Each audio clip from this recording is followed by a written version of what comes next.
Welcome in, y'all. B-Boys Underground, episode number 96. We've got the legendary Q Unique in the house.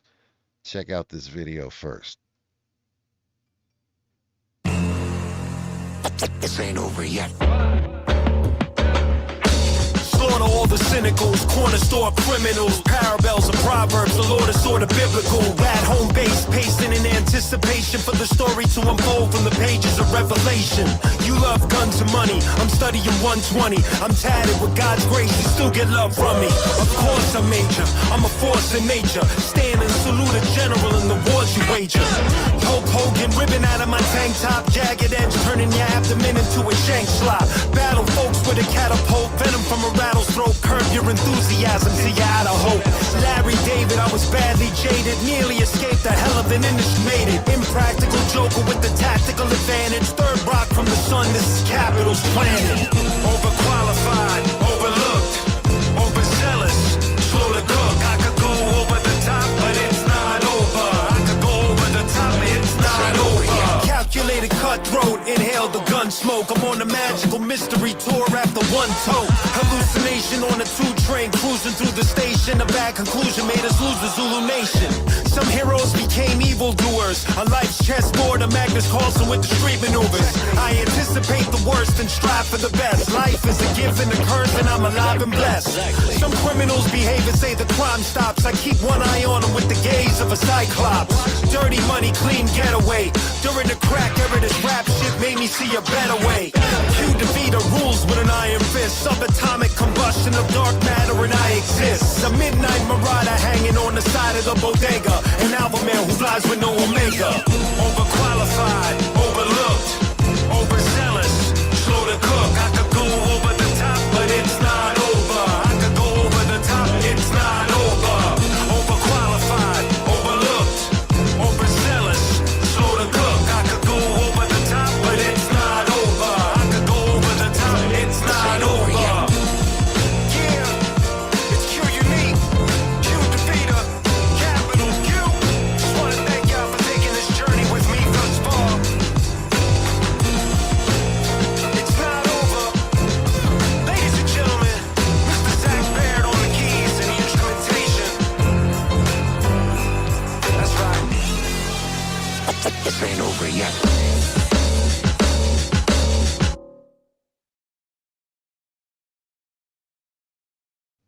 What's good? What's good? What's good? It's your buzzing cousin Ghost Boogie. Yo, welcome in. B-Boys Underground, episode number 96. We got the one and only Q Unique in the house, man. I mean, his resume speaks for itself. This is an episode that I am so very looking forward to having this conversation, being able to talk real hip hop history and set some hip hop history straight, some records straight. We're going to go ahead and speak with somebody who's been in rooms that we could only wish to be in, and has stories, has experiences, and has a career that is multifaceted through many different genres of music and including all the different elements of hip hop. So we got a real B-boy on B-Boys Underground tonight. We've got hip hop royalty in the house. We got the one and only Q Unique in the house, y'all. Yes, sir. Give it up. Give it up for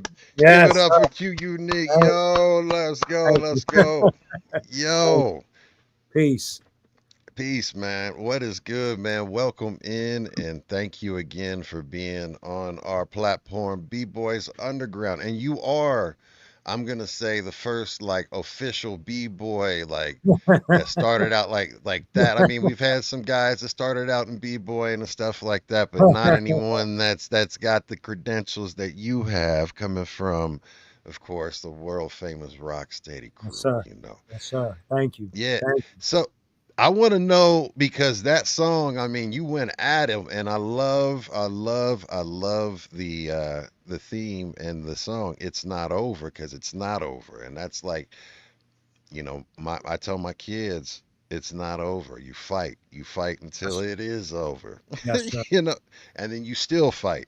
Yes, sir. So tell us about that. I want to know Like, what was the intent? Like, what was it about that song? What were you trying to convey? Like, we always talk about setting the table. Please put us in your headspace. And what was it that was about that project that was so important to you?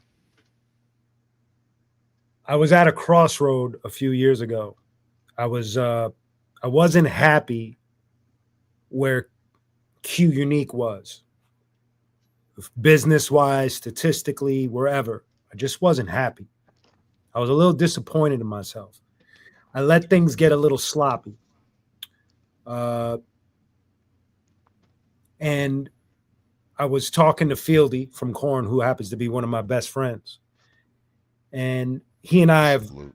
he and I have recorded hundreds of songs together, and I've been on the road with Korn for about almost 20 years. And so I could confide in him where I was. I felt comfortable. And so I was just telling him, I was like, man, I'm having a hard time with what I do with Q Unique. I don't know. I kind of have an idea of the things that are bothering me, but I'm not sure if I should move forward, if I should hang it up, if I should, and he stopped me. He was like, listen, check this out. What you do in rock is great. And it's, he can say that because he was one of the first people to encourage me to pursue. And he always encouraged me to evolve. Into the rock, into the Yes, entrance, into the yes. rock. I He was gotcha. one of the people that heard me sing for the first time, and he was like, you need to keep doing that. So he was like, listen, we all love what you do in rock. We don't even have to talk about that. But Q Unique, that thing that you have is way too important to stop, to shut off, to put on hiatus. That is your legacy. So whatever it is that's bothering you, sit down, pad, pen, write it down, and then fix it. Mhm. Fix it. So when he said that, it hit hard. And I sat down and it became this thing where it was about when the mixtape era started, which was I guess early 2000s, where everybody was going, all the rappers were going crazy. I need a mixtape. I need a mixtape. Yeah. I got caught up in that. And for me personally, I can't speak for everybody else. I'm not judging any. I'm speaking about me. So Yeah. I'm not dissing anybody that loves that era. But for me, when I look at it now, I should have never have been a part of that. I'm not that kind of a rapper. I'm not that kind of a lyricist. I'm not somebody that could just chuck out mixtape after mixtape and just keep on flooding people with just rhymes that go nowhere. That's not the class that I come from. And so instantly that was like I was zoning in on that mess and everything that I did. So I reached out to Eclipse and Ill Bill and just started building, picking their brain. And then Eclipse and Ill Bill suggested that I go to Soul Spasm, which is an independent label out in Brooklyn. And when I teamed up with Soul Spasm, I told them, listen, I want to clean up my catalog and redefine who I am and redefine my mission in this culture, because I it kind of got away from me after the Arsonist finished. When the Arsonist came to an end, I kind of went, my brain kind of just went on autopilot, and I just started going into different chambers that people normally didn't know me for. Mm. That starting with Vengeance Is Mine. Now, obviously, that album is important to me, and it's important to the people that support it. The album, and I'm getting to why the crossroad hit. That album, what it did was it exposed a side of me that you didn't see in the Arsonist. I always tell people when they ask for a quick definition of Vengeance Is Mine, I'm like, that's my public exorcism. And the reason why I say that is because I'm demonically angry on that album, on top of the fact that I'm telling you stories that are so dark and impactful that it leaves me in a vulnerable state because of some of the songs. But what ended up happening was, and I explained this to Bill. When I got down with Bill and Uncle Howie Records and being in the circle with Sabak and Gore-Tex and Necro and everything, coming from the Arsonists, you got to understand that I was feeling weird because I lost my crew.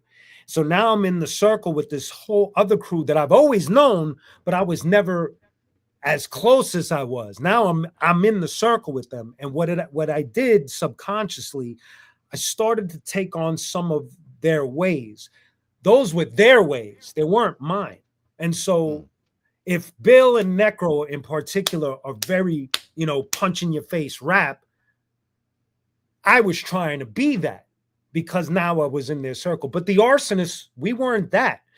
That was where the confusion started for me because I was just trying to make sure I wasn't going to lose any footing. I was trying to stay in the room with these guys that I admired. But for me personally, I did it wrong. I could have stayed who I was and just evolved from there. And instead, I tried to be a chameleon. And what ended up happening was it just took off like wildfire, where the mixtapes and everything that I was doing started having this theme of very angry, misogynistic, all of these things that by the time I got to that crossroad and talked to Fieldy, it got so out of control that I was looking at it like a mess. And so when I got to Soul Spasm, I was like, listen, my first thing is to clean up my catalog. Can you guys do that? And they were like, yes. And so I pulled down every single mixtape from existence and then had to sit and listen to every single mixtape just to see if I can find something that I could reproduce and put back up. And I did. I found enough to put 2 collections together, and I call Which it are the dope. Yeah, Legacy series. man. And then from there, I had to sit with myself and redefine what it was that I was doing. And then I had to look at the people that I looked up to. Rakim, KRS, Nas. These people, well, in particular, KRS and Rakim. And the reason why I picked those guys is because they're 60 and they never veered off their path. They always kept it. Whether people say, oh, they're old, their styles don't work anymore. I'm not talking about that. What I'm talking about is lyrically, that me as a student, that I still listen to them, they never veered off of their mission. I did.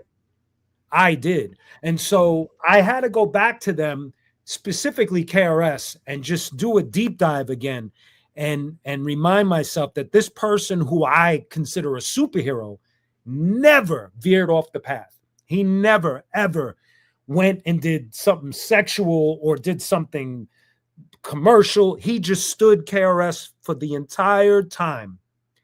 And so when I got to that song that you played, It's Not Over, it was a redefining moment for me. I went back to who I was lyrically, and the hook is based off of the conversation that I had with Fieldy. It's not over, and how I felt about all of that. The lyrics is just me coming back to the place of Q Unique, who I believe I should be, which is a witty guy that talks some street shit because I'm from Brooklyn, and that's what I know, minus the outrageous shock value stuff, minus the misogyny, minus some questionable decisions that I made lyrically. And so now I'm back in that place where I'm highly focused and really in tune with what I'm saying before it even goes anywhere. And so that's why that song is so important, because it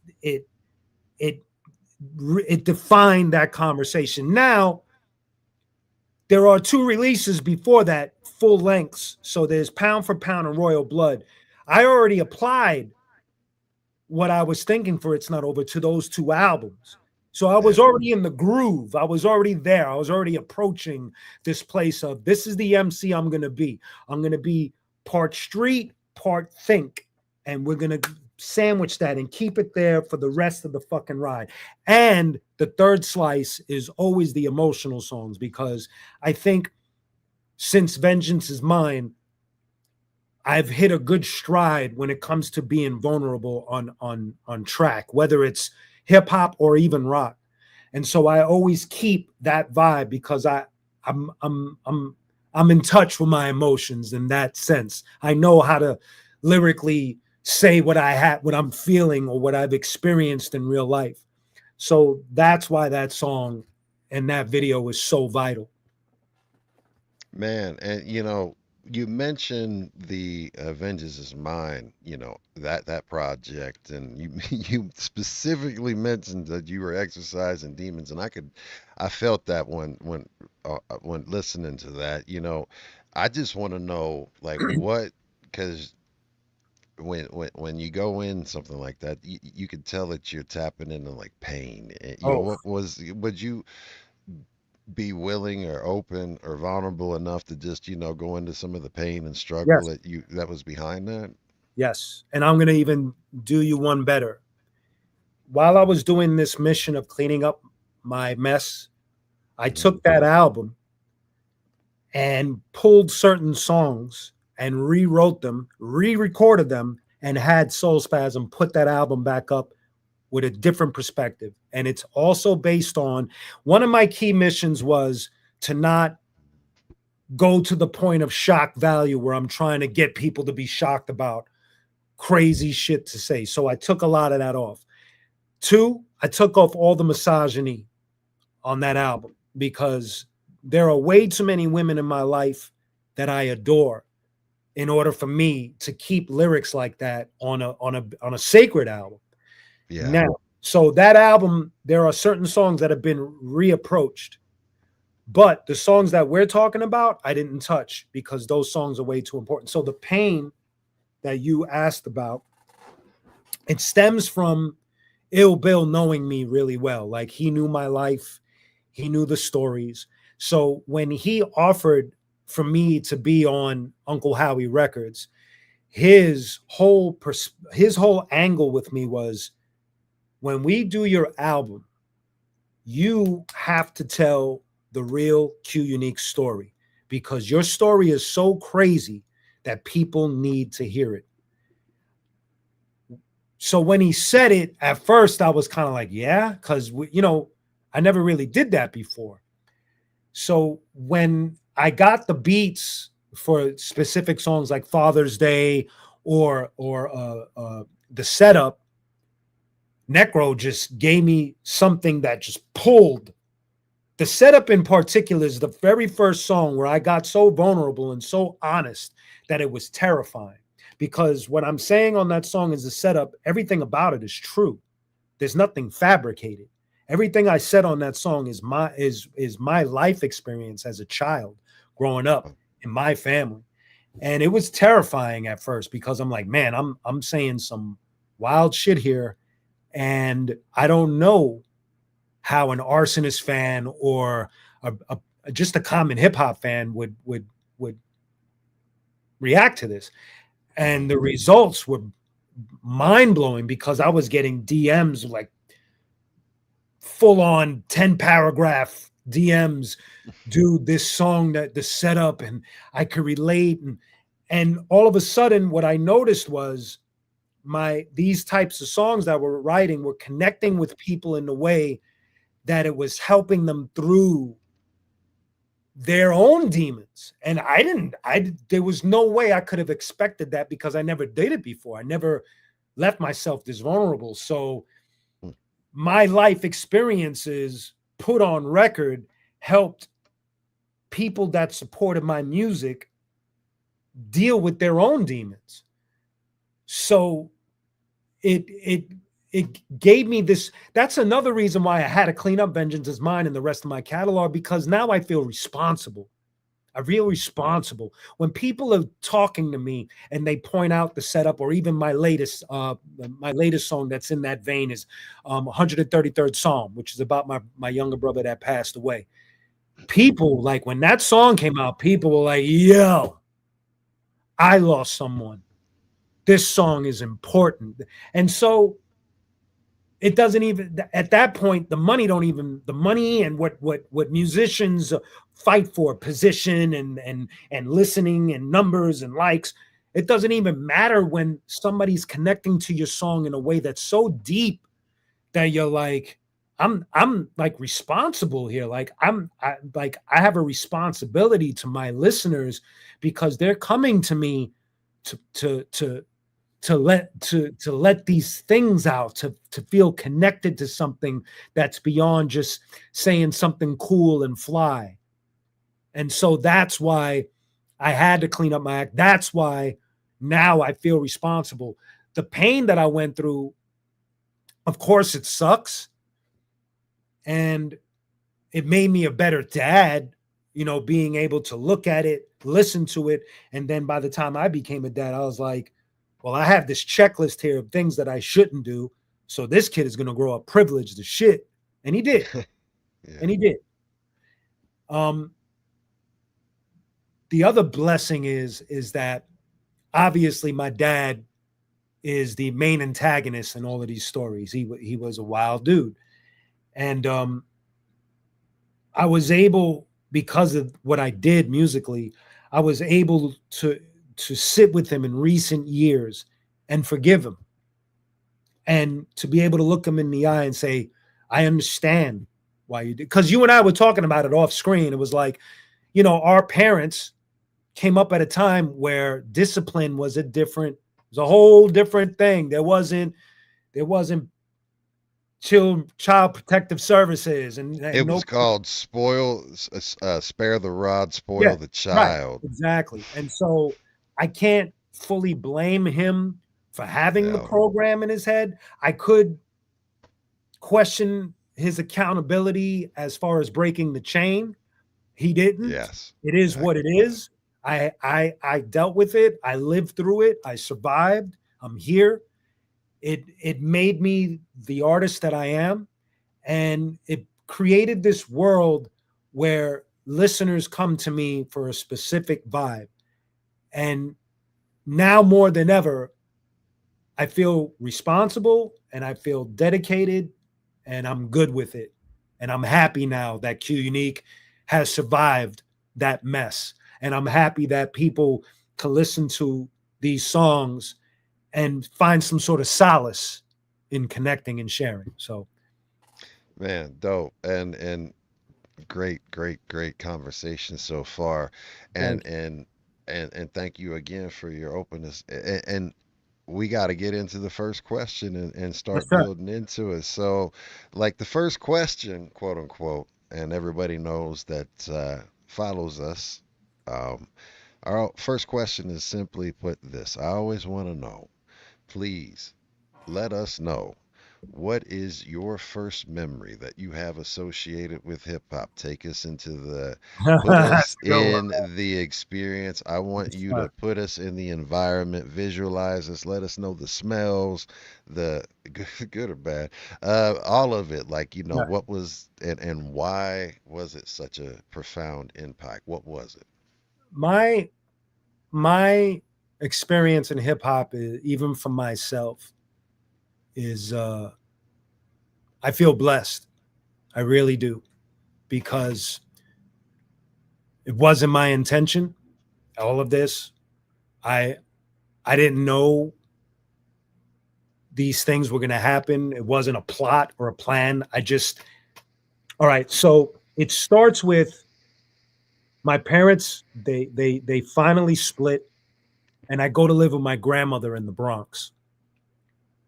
Soon as I hit the Bronx, I started seeing things that just, not even slowly, they just quickly snatched me.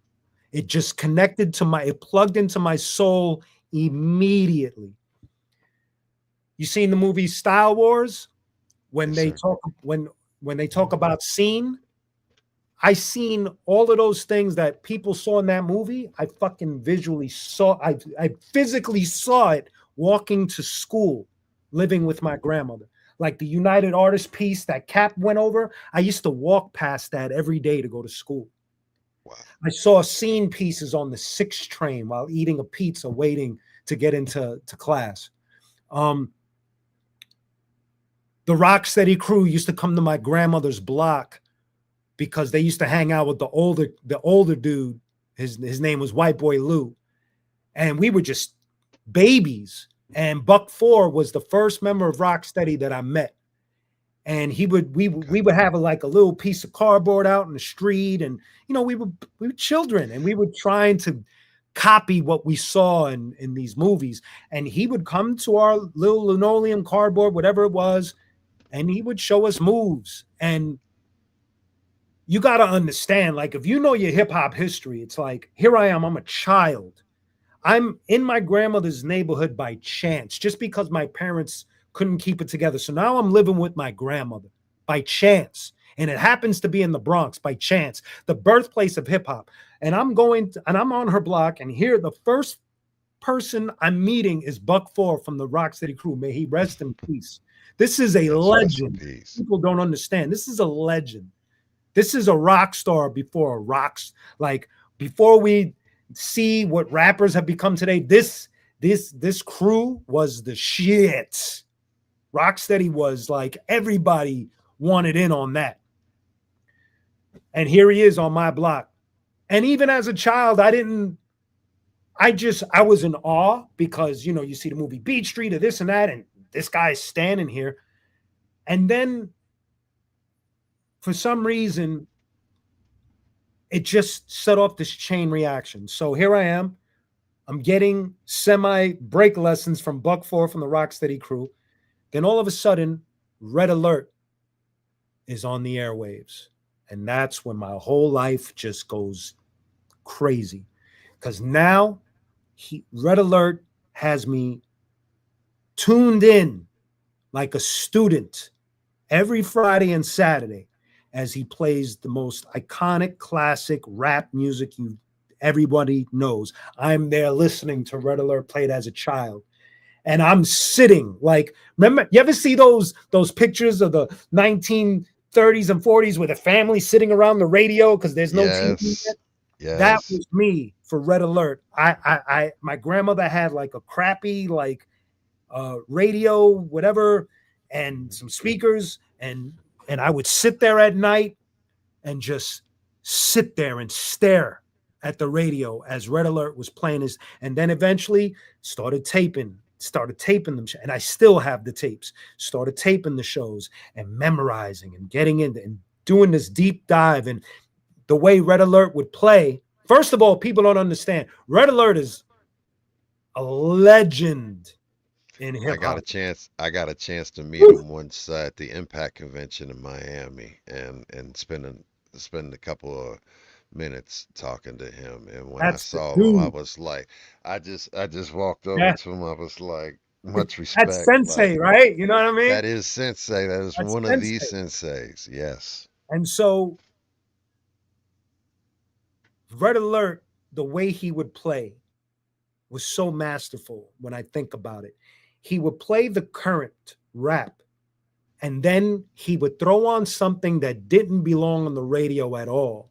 And what I mean by that is, it's the first time I've ever heard Flash to the Beat, the raw cassette version of the Furious Five rapping over the beatbox that Flash had playing, where they go beatbox, I wanna hear the beatbox. The first time I ever heard that, Red Alert played it on the air, which is crazy when you think about it. But for me, for me, it was necessary, because as a kid, I'm not Q Unique yet. So I don't even know where that's coming from. I'm hearing it for the first time. Like, how did that happen? Why does it sound like they recorded it outside on a little? And I didn't know. I'm a child, so I'm trying to understand this. I'm like, why? And Red Alert was educating all of us. He was like, you're hearing the new stuff, but this is where it comes from. And it's the same way I heard Run DMC's live at the Funhouse for the first time, because Red Alert played it. And even now I know it like the back. But when I first heard it, I was like, how is it that they got a recording of them live at a club? I didn't understand. I was a kid. So I was like, what is this? But it was doing something to my brain and my soul, where it was like, it was calling to me. And then all of a sudden, I'm listening to it, and then I'm starting to write little rhymes, little things here and there. but not sharing it because I was shy about it. I didn't know. I was like, I don't know if I'm doing this. And then I remember I must have been about later on, I must have been about 11, 12, maybe just hitting 13. And I'm with the kids that lived on my grandmother's block. And I go, I'm going to put out a rap record. And they're all looking at me. I didn't even know what I was talking about. It was just, I was so into what Red Alert was doing, Chuck Chill Out, Marley Marl, and Mr. Magic, that I believe for some reason it sent this message to my brain that made me think that I was going to put out a record. And all of those kids were looking at me like I was stupid, because even when I look at that young version of me, I didn't even know what I was talking about. I didn't know how to record. I didn't know how to press a record. But something in my soul bubbled that out. I'm going to put out a rap record. And then what shifted. Now, mind you, I told you all of that. And then once Red Alert played the first Kane, the first KRS, the first Rakim, everything just exploded for me, because it just became it was already amazing, but it's something about that Mount Rushmore. And I don't take anything away from Melly Mel or Kumo D or Grandmaster Caz. I understand that they are way more important than anyone when it comes to this rap, when it comes to hip hop. If it wasn't for them, we're not looking at any of this. Period. And yeah, they are absolutely. I still feel like they do not get their Oh, they just are the due. most important. They are the most important Yeah. to this whole thing. But my Mount Rushmore, when it comes to KRS, Rakim, Kane, Coogee Rap, and honorable mention Bismarck, it's Yes. like, Rest in peace. yo, Yeah. what is this? And it was right in the right time for me as growing up. It spoke to me differently. See, I wasn't in. I was like on the outside of the perimeter when Melly Mel and Kaz and Kumo D and Busy B and them, when they were doing their thing, I was just a child in the outside, not understanding it. By the time I got older and KRS and Rakim and them are doing their thing, now I'm of the mind state where I'm in. Now I'm part of this, and what these guys are doing is fucking my head up. Next level. It was It the was. People next don't get it. level. It was like a Yeah. meteor hip hop. People Yes. people can look at it now and they won't get. I was talking to my homie Destroy about KRS in particular, because we were having this conversation about Kendrick and they not like us. And I had to remind him, I was like, you have to remember when KRS One dropped The Bridge Is Over, it was like a meteor hit the world.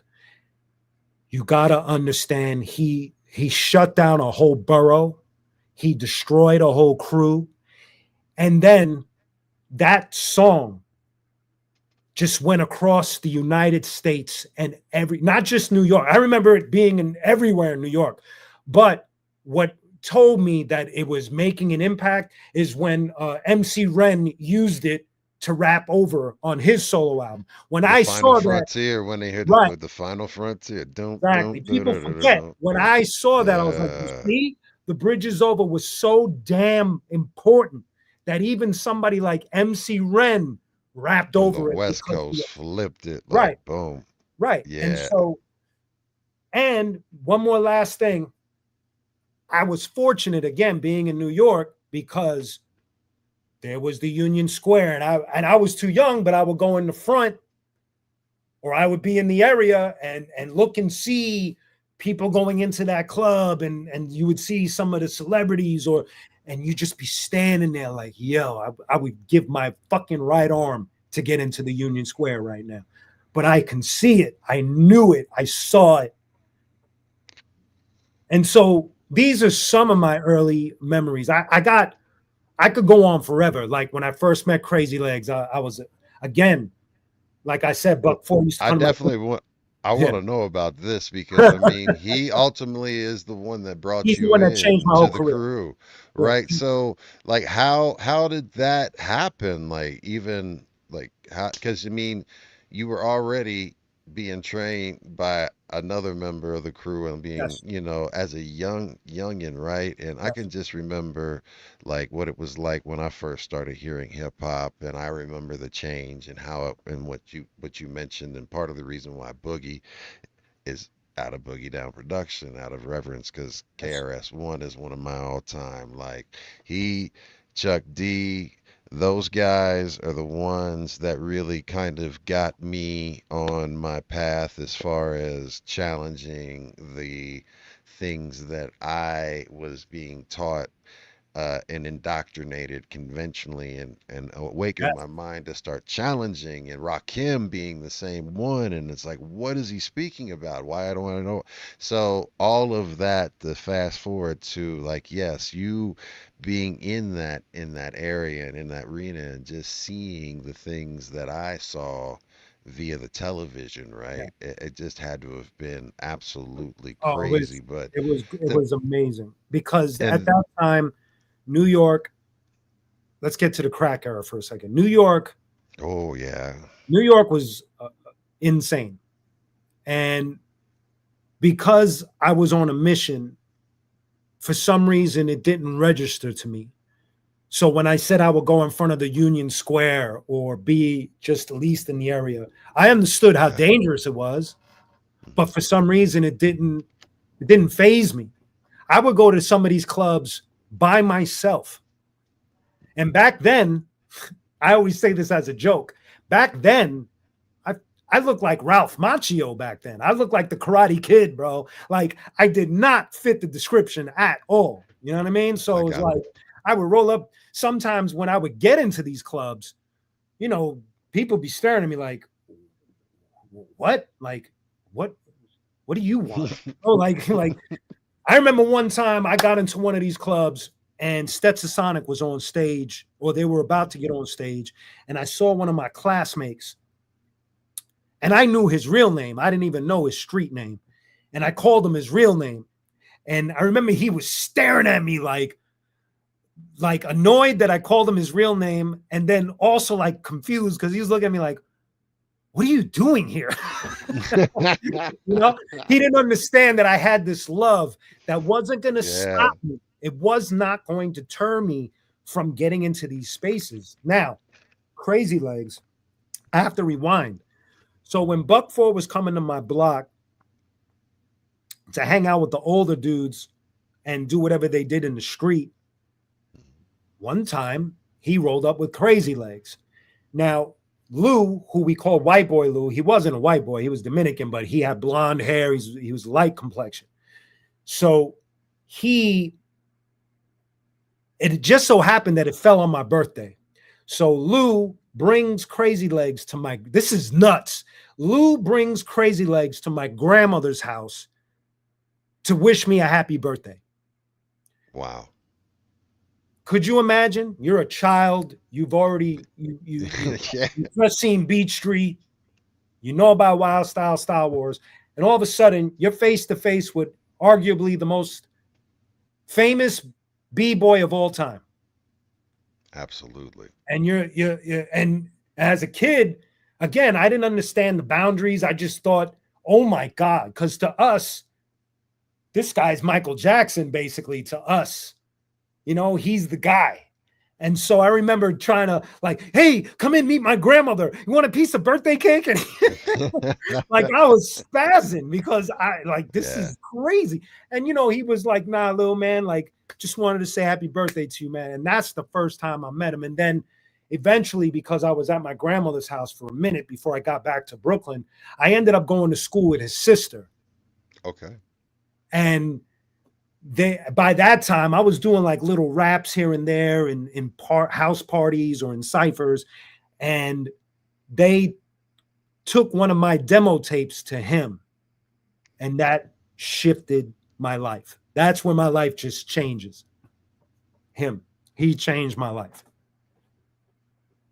Well, I mean, salute to Crazy Legs, and Yeah, being, and it's always dope that, those individuals come in and out of your life that make an impact. And you know, and give you that battery in your back and that opportunity. But it's still ultimately it was up to you, your talent, your drive, your perseverance, and your gift Thank you. that got That's, you to where you are. Someone gave you the opportunity. You were wise enough and had the work ethic and wanted it enough to yes. go get it. So, you know, people give you the opportunity, but it's still ultimately up to you, my friend, Thank to you. take advantage of That's that real. opportunity. Uh, So uh, don't knock yourself in regards to, thank you. you know. But I understand and I feel because I mean, what kind of cosign is that to Yeah, have?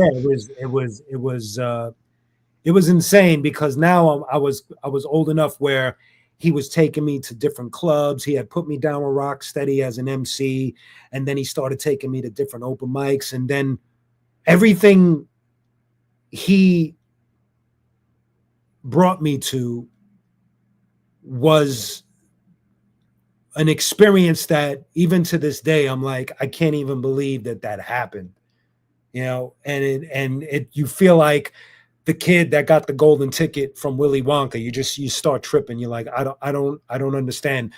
I went from being just one of the faces in the crowd that listened to Red Alert and did my little raps and did my little break in, and now here I am. I'm on stage with Busta Rhymes and or a Tribe Called Quest because Crazy Legs is hooking it up, or I'm in a cipher with Curious George, or I'm on the side of the stage while Power Rule is doing their thing, or you know, all of these things are unfolding.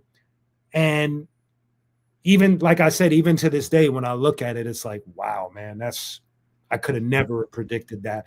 You know, most people when they want to do something where they develop this passion and they look at something, it's never in their wildest dreams that they're going to be in the room with the people that innovated the passion or did something about the passion or just became these kings and gods and queens because of this passion. And here I am, I'm rubbing shoulders with these people. I'm like, how did I get here? And obviously you said your piece about, you know, I had to do my due diligence, my work, but at the You earned same your time, spot in that room. but not everybody gets that chance. And so that's Nope. why I don't take it for granted, because it could have Yeah. went the other way. It could have went, if you listen to Vengeance is Mine, there's also a part of me that was still a crazy youth that was misguided and was doing dumb shit in the street. So it could have went either way. And thankfully it didn't. But it I don't take it for granted. It's magical, man. That's why I tell my stories, because I get it. It's wild, you know. And I want to ask you a part about your story that maybe isn't that well known or maybe is, but it wasn't well known to me until, you know, I got deep into it. But you, if you would tell me, would you tell us a little bit about the story about how you got linked up with the CNC Music Factory? Definitely, man. Okay, so that's a Crazy Legs thing. So this is how influential Crazy Legs was to the start of my career. When he got the demo, he started taking me around to open mics, things of that nature. And then eventually he gets me to go to the new music seminar when that was the shit. Yeah, And yeah, exactly. And remember that back in.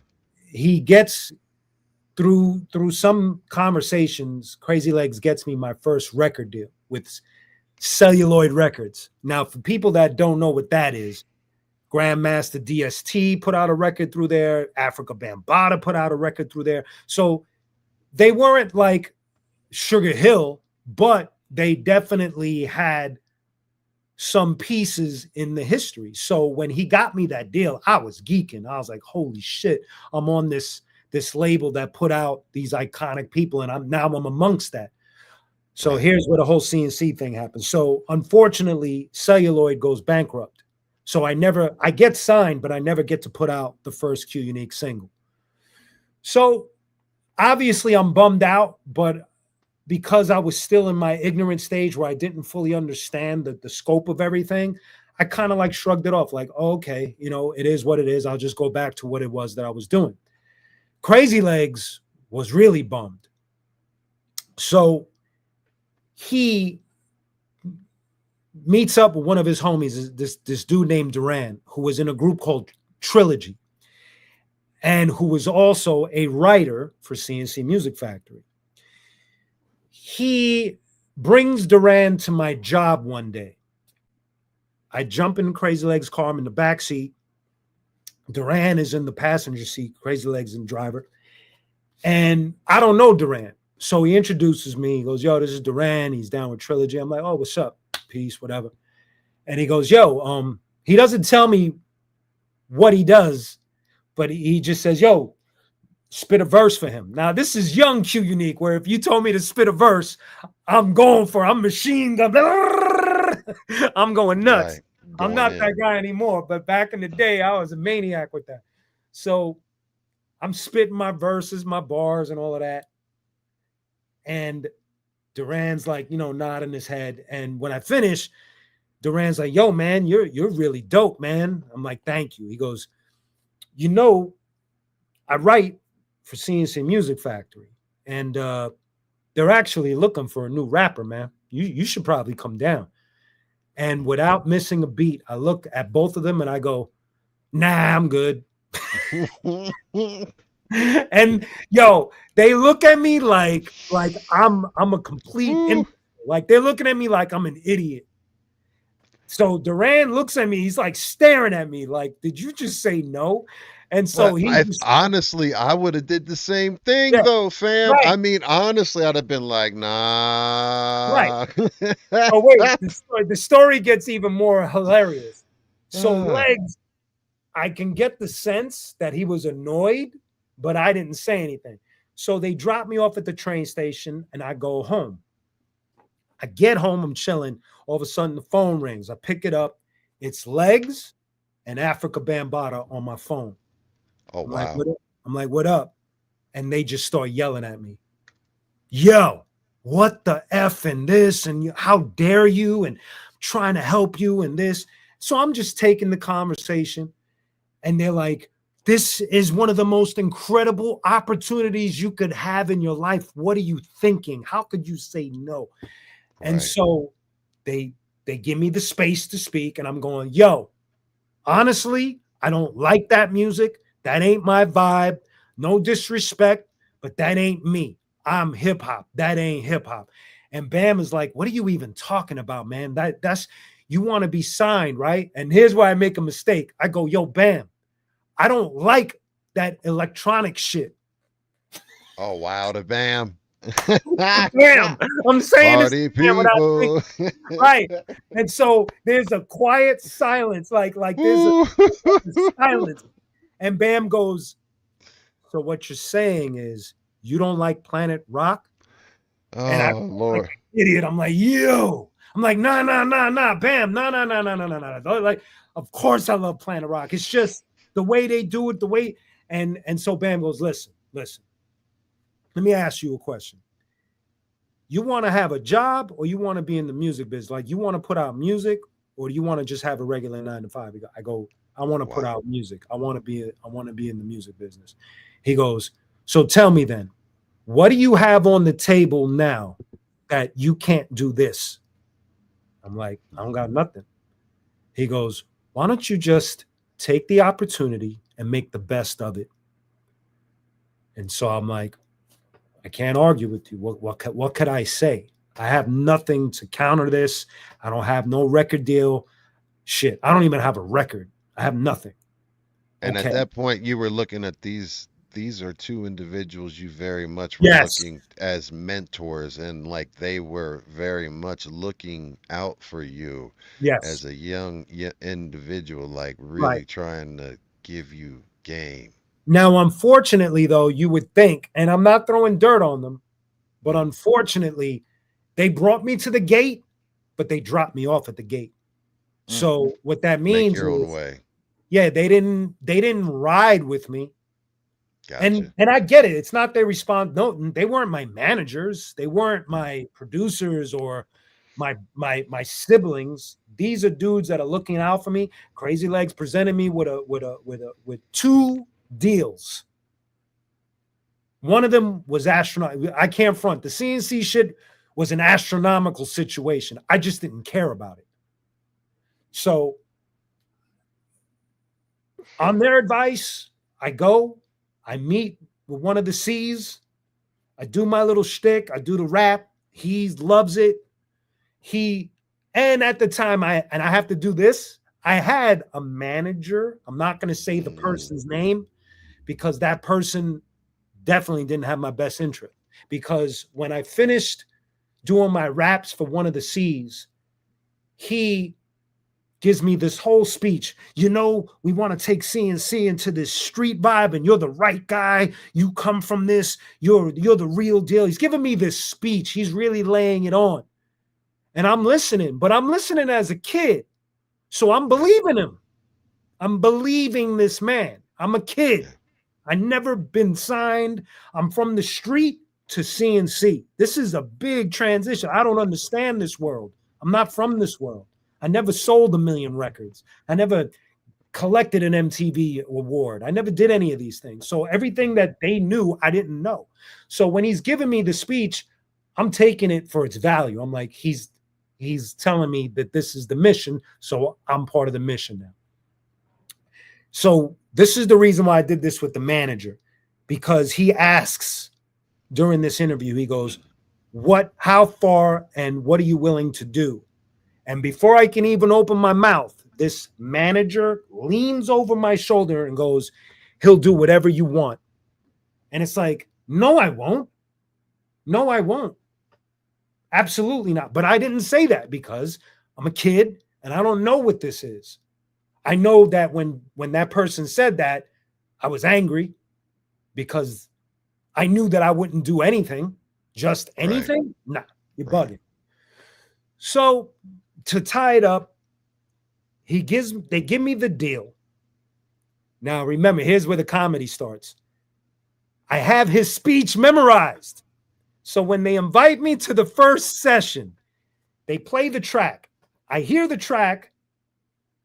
I understand what it is that now I don't like the track because it's a CNC style track. So when I hear it, I'm like, oh, this is just what they do. This is not what I thought it was.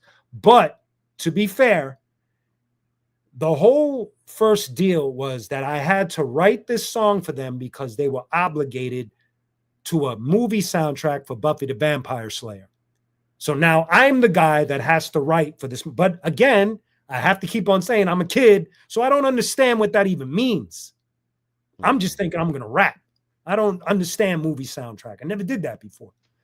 So I walk into this session on a CNC beat, and I'm sitting there for a little bit. I'm penning the verse together, whatever have you. I go in the booth, and I spit the most street guns and F-bombs and all types of wild shit you would never hear on a CNC track. And the C hears me. He's watching me do this. They're all in the control room. They're watching me, but they look nervous. So he presses the button. He goes, Q, can you come in the control room for a second? So I walk in the control room oblivious. I don't understand. So I go in. I just finished spitting what he said. Street. We're doing street. There's the street. So he sits me down and goes, yeah, I know I told you that we were doing street, but yeah, no, that's not the street we were talking about. So they were several hundred blocks up. Yeah. It's not the street that you're on, it's the other street. Yeah. So what they did was they got that guy Duran to sit with me and feed me a direction. So when you listen to that song, the reason why it's alien from the rest of my material is because it's not my thought process. It's Duran telling me, you see this here, take this and wrap this with something. You see this here, take this, put it in the song. So I'm like, okay. And I earned my money and I did it and it came out and it did what it did.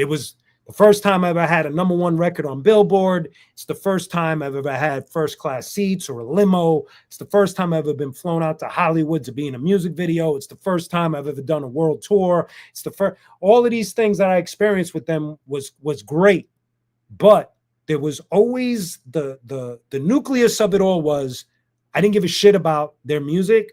I didn't like it, and me and one of the C's started bumping heads because he didn't truly appreciate the way I viewed hip hop.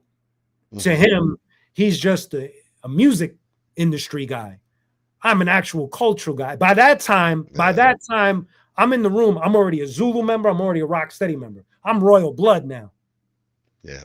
And I'm trying to stay on this real hip hop path, but I'm doing CNC's work. So it felt bad to my soul. It felt like I was committing a sin. But to him, he looked at me like I was foolish. Like, why are you wearing a Zulu medallion? Or what is this? You sound crazy. And I'm like, nah, this is the culture. This is what I love. This is who I am. This shit you got me doing, that ain't who I am. And so that's why eventually it just didn't work. Because I didn't fit that. That wasn't me. I remember once, and look, I'm not throwing dirt on him. I understand that I was an invited guest into his house. I had to play by his. Now, when I look at it now as a mature adult, I look at it, I'm like, oh, I see. CNC was his house, and they invited me in to possibly be a part of their family. But I had to go by their. It's the same way I said about being in the circle with Ill Bill and Necro and Gore-Tex. I tried to play by their rules, but with CNC, I didn't want to. Right. Yeah. And that's why there was friction.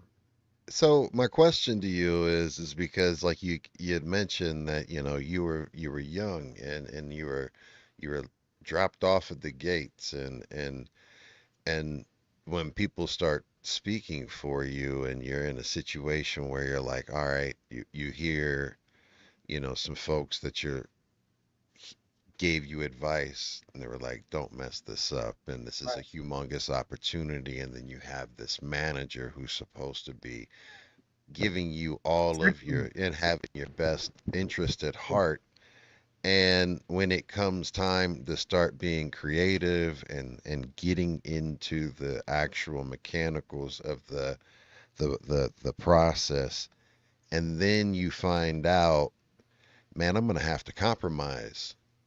Right. And and you hear that is a common story about how a lot of artists, and especially in the early days and even today, it's like if you want to get this major push and get this commercial success, we're going to want you to compromise. And that has got to be a tremendous weight. A tremendous weight. It sucked. There's one, it's dope that you said compromise, because when you're in a group, you have to compromise. Yeah, but there's a difference though. Right. But when you're in a for group what we're talking people, right. When you're in a group of people where you don't really like the music or you don't get it, it's not your vibe. Basically, in my mind, my compromise level was it was low. It was like, because I remember one conversation, people don't remember. Well, they should remember. Their rapper was Freedom. That was the guy. And Freedom had a whole thing. He would get on stage, no shirt. He went to the gym. Man. He did that was his thing. Yes, it was. I remember one of the things, the conversations, we're in the studio and one of the C's is like, hey, if we sent you to the gym, would you ever get on stage without a shirt? And I was like, nah, no, I wouldn't. And I was a kid. At least I understand. What's crazy is, although I didn't understand the mechanics of what I was looking at, because I wasn't ever signed prior to this, in a way that, obviously I was signed to Celluloid, but that didn't go anywhere. So I didn't learn anything. Right. But now I'm in the room and I'm signed to something crazy. And it didn't change me, which is weird, because I could have easily looked at the money and been like, I'm staying. Whatever Because of you the guys bag. want me to get Because of the chiseled, bag. I'm gonna get chiseled. You want me to dance? I'm gonna dance. You want me to do love songs? I'm gonna do love songs. You want me to do disco rap? I'm gonna do, but for some reason, my foundation in hip hop was already so solidified that a lot of the shit he was throwing at me, I was like, nope, nope, nope. And I was signed to them, and I was still like, nope, nope, nope. It's weird. It's weird, man. And they were, like I said, they were taking care of me. Like the money was great. The way they were handled, like I said, first class tickets, this, that, 5-star hotels. Like I was privileged, but I Yeah. didn't like it. So I didn't care. And that's Yeah. crazy. That's crazy. Not a lot of No, people. but that further proves that to anyone that has gone after anything where it was purely out of money, uh they never are happy. And No. I've talked about my mental health experience and professional journey. Even we talked about it backstage, about how I was always wanting to be a part of the music industry and somewhat, and looked at opportunities professionally in a corporate career, and went after that, and gave up something that I was passionate about. And after that, absolutely, that compromise just killed my soul and used me up. And after, you get sick and everything, they just lay you off and psh, bye, Yeah. and it's goodbye. It's cold and calculated, and you're like, man, um, salute to you for saying no, Yeah. and saying, this is me, this is who I am, and I'm going to go ahead and continue with this. And I mean, you had that as an opportunity that you did get to learn, right? So your next moves, because you had that experience, you had that success, you had that exposure, right? Plus, you already had the pedigree, and you had the circle and the certifications with the crew and the folks that you were around in your real So life and your peers, right? Which kept you grounded, yes. and you knew, like, I'm doing this because this is where I'm at, and this is the opportunity that I have. But yet I'm looking over here, and I'm looking at everything that's going on in the scene over here, and it's like, man, I want to be over here, Yes. right? And was there a part of you that felt like, man, if I'm sitting over here underneath CNC Music Factory, I can't be taken seriously where I want to be over That's how I here? felt. That's instantly how I felt. I would feel that way myself, but that's just me. I didn't know if that would Yeah, just be no. my own personal It was almost insecurities that I'm talking it was about, or almost what. it was almost to the point that I'd be embarrassed to talk about it early. And what's funny is what leads me to the next chapter is there was this dude named DJ Mel Ice. He used to DJ for King's Son. Hmm. And Salute the king. Yeah. oddly and strangely, Mel gets a hold of the CNC single that I did for the Buffy the Vampire Slayer thing, and he's in love with it. And he contacts me, and the next chapter of my career starts. Now I call it the gray chapter because it's the roughest chapter that I have. It's the Nomads. It's the group that I was in before the Arsonists. But I bring up this group often because I went from CNC to the Nomad. So I had to do this head dive into a very small swimming pool with a few homies, and the whole time it was a struggle, but I didn't mind it because the whole key to me enjoying that was us meeting Skef Ensound, who was down with a Tribe Called Quest, Brand Nubians, MC Search. When you listen to Tribe Called Quest, we got the jazz, and he goes, and oh shit, Skef Enselm, he gets props too. That guy, That guy, yeah, he man. became my Wow. mentor. He became my Wow. mentor. And Skeff was one of the more important people at that time because shit, I traded in a money deal just to hang with Skeff and get wisdom from Skeff and record demos with Skeff. And Skeff got me in the room with A Tribe Called Quest and on stage with them and all of these things. And even though the Nomads is a super underground chapter and a very harsh chapter of my career, but what we got to experience was amazing. What we got to see was incredible, but it was a short gray chapter. And so I went from big CNC to little Nomads. And then the Nomads brings me to the Arsonists. So it was like the perfect segue. It was just beautiful. And you said with the arsonist, how did that all come about? And and where you had mentioned earlier previously, when we were talking about the difference between compromise, Yes. when you're having to compromise what your personal integrity or who you are as an artist, compared to A crew. now we're forming a crew that's a collective that's putting out a product and a project that's going to be, you know, conceptual, and Yep. we're having to feed off of each other, and there's compromise and there's give and take. And how did all of that form, and what was the genesis or the spark that made that happen? So myself and MC Barreto, who was in the Nomads, may he rest in peace. That's right. Uh, we we used to train martial arts, and we were also rappers and putting out our single and all of that.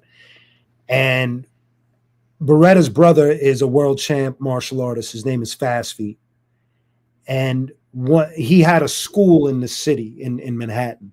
And one day, Tony Touch shows up with Crazy Legs, and there's this kid with him who I never met before. That kid was Destroy. And Legs is like, yo, y'all should get a rap cipher going. Again, Crazy Legs doing what he does. We cipher up. Beretta spits a verse. I spit a verse. And then Destroy spits a verse. As soon as Destroy started spitting, I was just hypnotized because he was saying shit and delivering his rhymes like a psychopath. And I never seen anything like it. So I'm just like, where'd they find this guy? And it was just mind blowing. And then I met up with Destroy again later on at a death row party in the Bronx, Jimmy's Bronx Cafe, where Big Pun and Rest in peace. where Big Pun and Fat Joe used to hang. And they had a death row party there, and there was Destroy. And we instantly remembered each other. We gave pound, and he's like, yo, that's crazy you're here. And he's like, yo, you should come out to Bushwick and meet the rest of the squad. I'm like, word, I'm down. Because I'm like, if he's crazy, his squad must be nuts. So I take a trip, and I don't know if this ever happened in your life.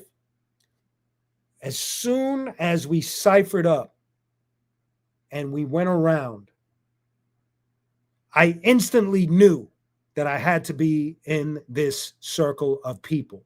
It was instant. I was like, this is my tribe. This is what the fuck I was looking for. Not CNC, not this, not that. This is what I was looking for the whole time. Here it is. And I got down. And that, like I keep on saying, that just changed everything again. Like it was, now I'm in this crew of like-minded people who all believed in this hip hop culture and practiced it. We practiced it as if we were the Cold Crush brothers. We were the Furious Five. It was weird because there was no reason for it, but we did. We just did. No, it wasn't a plan or a plot. It was just our love was so abundant for this culture that we just went to the roots and did what we believed was necessary. And the effect was people fell in love with our live show. They loved what we did on stage. And they loved it so much that the Roots brought us out, Public Enemy brought us out, KRS brought us out, EPMD, like all of these iconic rap groups were bringing us and taking us places because of our presence on stage. And the Arsonists is easily one of the most important things I've ever done in hip hop. Aside from Rocksteady, aside from my own solo stuff, the Arsonists is easily that first album, that whole experience. It's easily one of the most important things I've ever done in hip hop music ever. I mean, it's a masterpiece. It's a masterpiece. That's all there is to it. And the chemistry, because that's what I thought was also when you mentioned, the compromise, because I wanted the chemistry, and also when it comes to any of the tracks that you're on, I have to say you the chemistry that you have with the artists that you have on that you work with, it's always, I can tell that there is somewhat there's not just like haphazard features. I mean, No, there's a connection, there's an intent, there's an purpose, and you know, Gorilla Strong, and again, special shout out to Gorilla Strong for even hooking salute us the up. gorilla. I But see him in the comment section, man. yeah, Look, man, and salute to you, man. he had a question. He said, speaking of, what was it like working with Cosa Nostra and on Blind and Shadow of the Guillotine with Vinny Paz? At that point, you're working with family, and there's a friendly, we always say this, there's like this friendly competition that happens, but I believe it's a little more than competition. You just feel like because of who you're in the room with, it just makes you sharper. You got to be on your toes, because you're not, when you're with Ill Bill or Slain or Vinny Paz or Gore-Tex or Sabak or any of my arsonist brothers, you're on your toes, because that everybody I'm talking about, Necro, whoever, everybody's coming with an A game. Nobody's playing. Headhunters. Everybody's very serious. And so it wasn't competitive. It's just that it was almost like they were holding me accountable without saying anything. Working on La Coca, the first story is we were in LA, and I think at that point I was in LA because of StillWell, the rock stuff that I was doing. And Ill Bill and Slain, they happened to be in LA at the same time. So I go over to DJ Lethal's studio where they were writing the first album, the first La Coca Nostra album. And I'm just in the room. I'm just chilling. I'm watching them do their thing. La Coca Nostra was brand new. I don't even think anybody had heard much yet. And I'm just like hyped for Bill and Slain. And I just met Everlast and Lethal and all of that. And so I'm sitting there, and they just finished the track. And I was like, man, that shit is dope. And then Slain goes, hey, yo, Q, I know you got beats. Let's go. Let's go. And I'm like, okay. I put up a beat. It's the beat for Nuclear Medicine Men. A lot of people don't know I produced that. And the way the hip hop gods would have it, not only is the La Coca Nostra on that track, but Immortal Technique shows up, and he's on the track. So Wow, now it's man. me, Immortal Technique, Slain, Bill, Everlast on one of my tracks. And that's what I mean about my adventures in this thing. It's a lot of it is like, I'm the kid with the Willy Wonka ticket. This doesn't make sense. It's like the time and space is working with me and putting me in these amazing situations. And even though the majority of the people in the room are already friends of mine, that doesn't necessarily mean something's going to happen. But Right. it did in a high level. So it's like, holy shit, and it was amazing. And then to be able to do Blind. And what people don't know about Blind is originally I sang that hook. They just they took my vocals and asked the girl to sing it. I guess they wanted a female singer on the track. So which was cool. I didn't mind, as long as I wrote the hook and I wrote my verse, and I loved that song. So it's like every time they've invited me to be a part of a Lakota joint. It was like hell fucking yeah, man. I love Lakota. And working with Vinny, Yeah, Vinny is the same. It's like he he has a love for hip hop that is equal to mine. So when he invites me on tracks, it's like, of course, this is a like minded person that I've known forever. So it's like, of course, we're going to do that. And Vinny, in particular, he's so quality controlled about his shit that, of man. course, I want to be a part of his because he's very meticulous and very particular with how he does his shit. And I respect that. And I have to be a part. We have nothing but respect for Vinny Paz over Yeah, here, man. That he's the dude's dude. So man. so that's how the whole Coca Nostra thing happened. You know, and hats off to them, man. That's a special project, man, for real. Very much so. So you had mentioned because you said the Willy Wonka golden ticket, and I can just imagine with these stories and just knowing what it had to feel like. But what is it like? As you said that, hey man, I'm already friends with these folks. You know, we're comrades. But when you actually have comrades that I'm sure you look up to in a way like I really respect you as an artist, right? Mm. And when they give you that cosign back and they're like, yo, that in itself has to give you that additional when times get dark, you can sit back and think like, nah, I Oh, know I'm bet. it's it's always between the people that listen to my music and those guys. I have to always Yeah. go to the people that listen because the people that actually really listen to my music and have taken this journey with me, Hmm. when when when they're up in the comment section and they say things that are so detailed and so vivid, and it sends that signal that says, man, they're really listening, like this is for real. It's equally as powerful as like Vinny sending me a text like, yo, man, your new singles are fucking crazy, dude. Like all of that shit is fuel to me. I don't look where I'm at in my life now. Ego doesn't really play. And Hmm. even though hip hop ego is almost like an important chess piece, for me it doesn't have a place because I'm enjoying the journey a little too much to have my ego be a passenger. Maybe back in the day my ego was a little stupid, might have rubbed certain people the wrong way, and I get it because I understand that.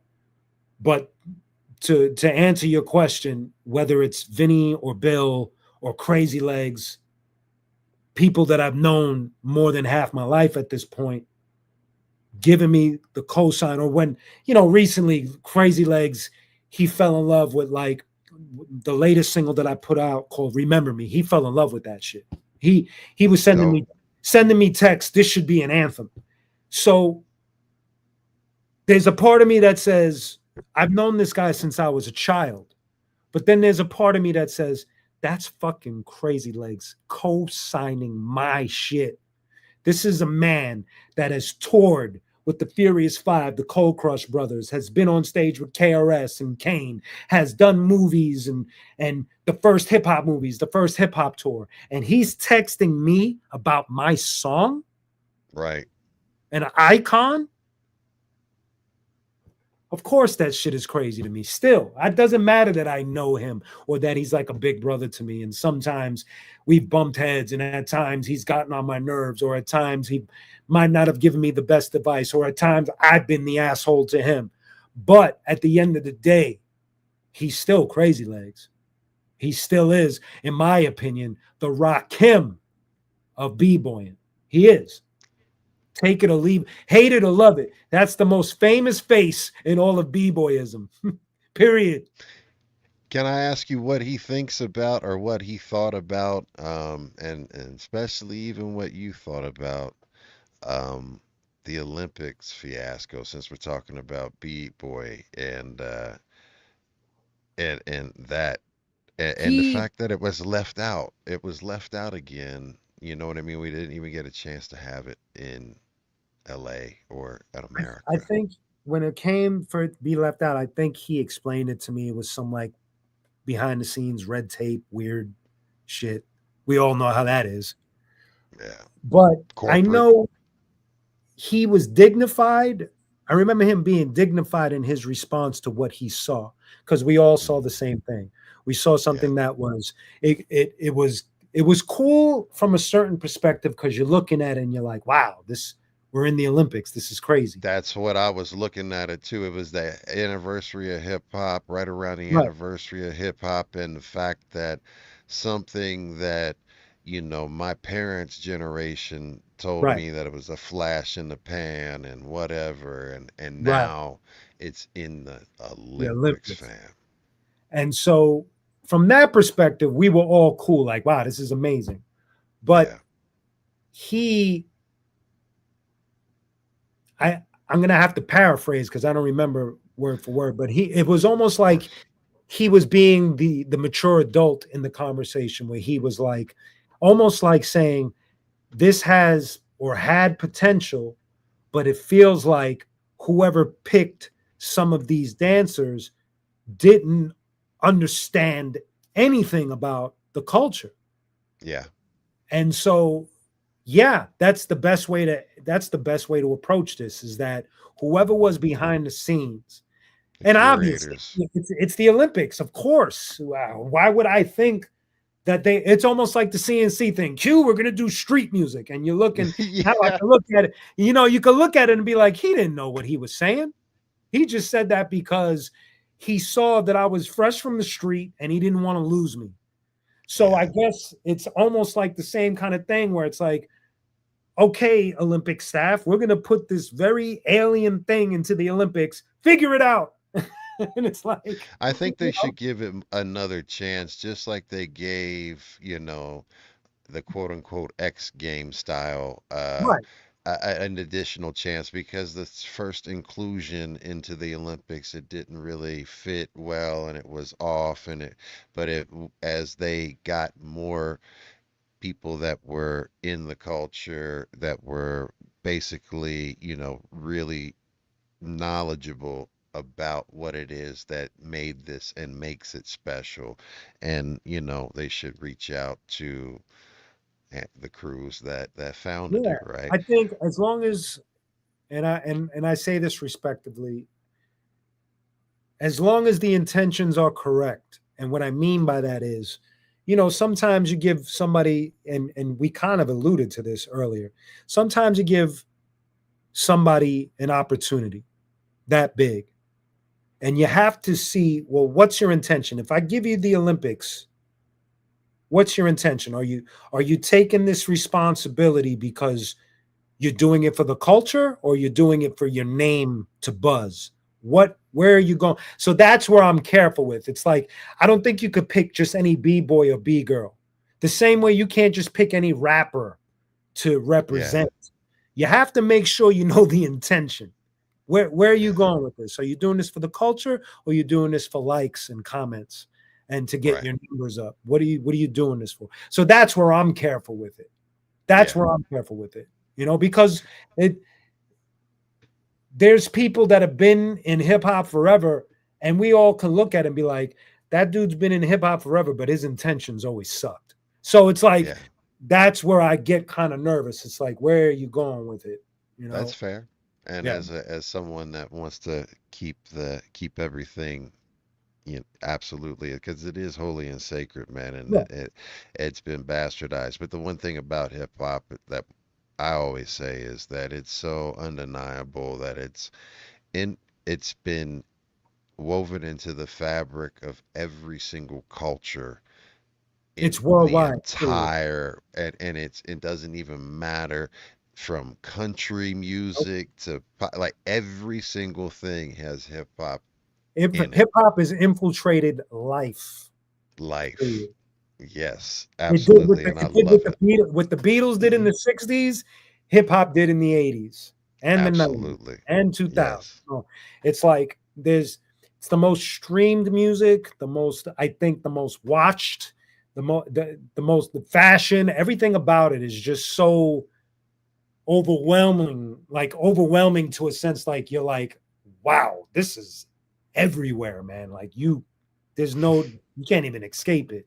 It makes me proud though too, Yeah. man, No. because you know, I personally I held up middle fingers to everyone when it came. I defended hip hop, you know, especially to my family Yeah, man. when, you know, it was like I was definitely 100% completely different than anyone in my family and I unapologetic. You know, it's like That's a real hip hop. like, That's you know what I mean? Like, well, I'm gonna have to lose family members over like a this if that's gonna metalhead be. would, like I've been in the room with like real metalheads, and Yeah. they're just as dedicated to their culture. At times, because I have my feet in both genres, at times I've been envious of the metalhead But because the metalheads are the same though, because they're the same, metalheads but there's mess with one hip difference. hop. A lot of them do. Yeah, but there's one difference about the metalhead versus certain hip hop heads is What would that you say? the metalhead has a level of respect for their OGs that I feel at times in hip hop lacks. Oh, yes. That's Yeah. that's what Mm, scares me. Like when I saw the whole hmm. worship for Ozzy, I understand it. Of course, it's fucking Yeah. Ozzy. Yeah. But my brain, the way it's wired, I'm like, Rakim should, Melly Mel should get the same concert. You guys don't understand how important Melly Mel is, but he should Amen. get the same level of flowers. If I have to break down why, then you need to do your homework. But Melly Mel, like forget, I almost said Rakim, but then I have to think about it. Melly Mel, Are you getting ready him to say the artistic, message? is just like, dude, That's mine. That's my. That was my hip. I've mentioned it like the hip hop moment for me that made the biggest impact to me as a young child was seeing the video and but hearing it nonstop on the radio and hearing that beat and the story and how visual it was and then seeing the video how gritty and grimy yes, it was and I just was as a child I was like this is I want more of this. Melly Mel is the prototype. Melly Yes. Mel, when you listen to the message and then you go and listen to his verse on Beat Street, which is prophetic. It's prophetic. He says, and don't be a slave to no computer. What are people today? Slaves to their fucking computer. He said that in the 80s when we couldn't even afford computers. That's how Yes. fucking far ahead this man was. This man Yeah. deserves the same concert that Ozzy got. Yeah. He Absolutely. lit the fuse. The first commercially successful rapper is Melly Mel. Period.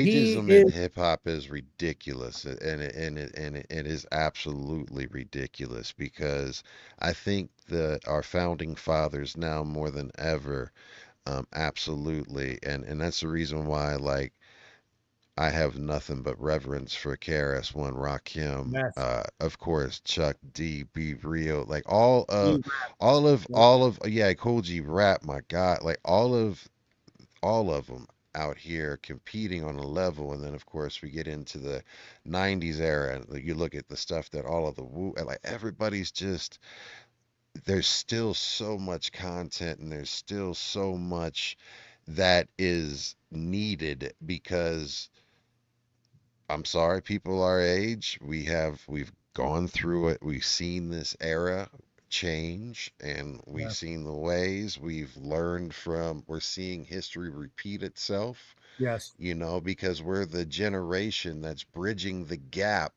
for this future generation that doesn't yes, realize, like, yo, there was world wars, fam, and like millions of people were dying, like hundreds of yes. thousands of people. Like we think that and there's proxy wars and people are dying, and it's but like remember nuclear drills in school? They told you to get Yeah, under a man. chair. Then that chair was going to protect It you had us from a scared, nuclear man. bomb. Come on, man. I thought nuclear bombs was going to drop at any It's point in scared, time, man. scared, But man. just to get back to the thing you had mentioned, getting us back on track because I could talk all day with this stuff with you. But like you had mentioned, Crazy Legs had said that his favorite track from you right now is Remember Yes. Me. And I wanted, this Yes. is a point that we normally, at an hour in, we normally say, hey, I break it up for the video, and I wanted to talk to you specifically about that, and please, as we say, set the table as to, because you've gone into a little bit as to why this is important and what's going on, Yes. and this should be an anthem. But please, go deep on I, this one and let I everybody wrote know that about this. I wrote Remember Me for it's funny because it was supposed to be a song with me and Destroy. And for whatever reason, the concept didn't appeal to him. He's not Hmm. he's not like me. He's not an emotional rapper. He's more of a flow pattern guy. He's a genius at that. So he's not big on vulnerability when it comes to rap. Although he could feel it, it's just not his that's not where his pen goes. So I was Gotcha. cool with that. So I held on to the idea for a while. When I put out these three singles, I knew that Remember Me was going to be a part of it. But what it turned into, it became a song about accountability to myself. Because what I'm saying on the song is not only how I want to be remembered, but it's there as a checklist to remind me of how to behave. Hmm. Because it's easy to get lost in the circus. It's easy to get lost in your ego. It's easy to forget about people and places and things and just be selfish and all of that. So I turned it into this song of accountability, on top of the fact that the way time worked with it, I was just finishing up the song when the Mike Tyson thing happened. What I mean about the Mike Tyson thing, Mike Tyson was being interviewed by this young girl. She has a show called Jazzy's World, and she asks him a question about legacy. She was like, "How do you think people are going to remember you?" And his answer was grim. He was like, he's basically like, "I don't give a shit because I'll be dead. Who cares?" Hmm. And there's a part of me that understands that. It's like, yeah, you're right. I won't be here to collect those flowers. But then there's a part of me, and that's why it became a song of accountability. It's like, okay, Mike, you're saying it doesn't matter how people will remember me. But there is a flip to that. There are people that are affected by my manners and my mannerisms and how I deal with life. And so for those people, this checklist that I just wrote, I have to maintain this because I want my son to remember me as a loving father. I don't want him to say I don't give a shit. Hmm. I want wifey to remember me as a good dude. I want my friends to remember me as a good dude. Or I say even in the song, and when I mess up, remember me for good lies. I even paint the negative side. I even say I'm gonna fuck up, but at least Hmm. I gave it my best effort. And That so part. that's why the song became this whole other thing where it's like, it's not that my ego is in like, oh, remember me, Q unique. It's no, no, no, no, no, no, no, no. This is a checklist. I hope when anybody listens to this song that they Hmm. apply it to themselves. You want to be remembered as a good friend, a good guy, a good father, a good mother, a good sister, a good brother, a good aunt, uncle, whatever you're gonna be, just be good. Why is it Yes. so fucking hard? Just be good. Or That's it. try. Just Try. try. Let's Just try let's to do your stop this. best. Do Let's your stop this best. whole do your best. Let's stop this whole villain worship thing. Let's stop. Oh, It's enough.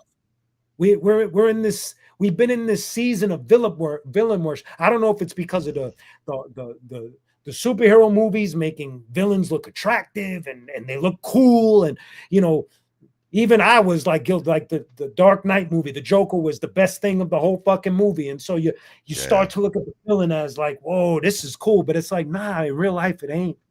In real life, it ain't. It ain't cool. And that was Can the I problem ask that I you? would go ahead. Can I ask you a question? What you're talking about with that? Because you brought that point up, and I want to stop you because whenever you hear one of the main criticisms of hip hop is that it is negative, or it is something that is vilified because it Right. has connotations of having negative Yeah, it messages goes crazy. It throughout, does. right?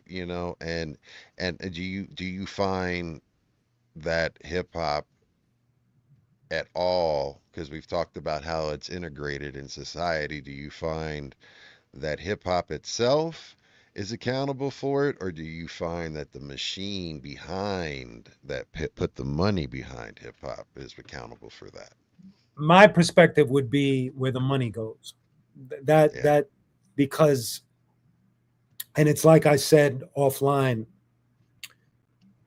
it starts with that what I told you, that general statement that drives me crazy.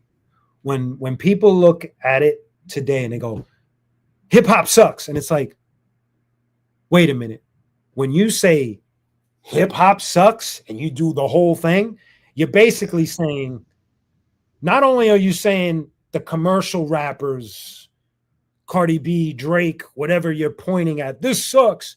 But when you say hip hop sucks and you're just making a general statement, now you're saying I suck, Ill Bill sucks, Vinny Paz sucks, Czarface sucks, Wu Tang sucks. That's no, no, no. Follow the money. Why? mm, Why are the scales so imbalanced? Why is it like that? why? Now, I'm not a conspiracy theorist, but it doesn't feel like a fair playing field to me, No, sir. because it doesn't take anything to integrate. If you want to play a Drake record, what stops you from following up with a Czarface song? What stops you from following up with a Slum Village song? What Right. stops you from following up with a Dilated People song? Why? Why can't you? Because there's no money paying for it. That's the real answer. I'm not making that shit up.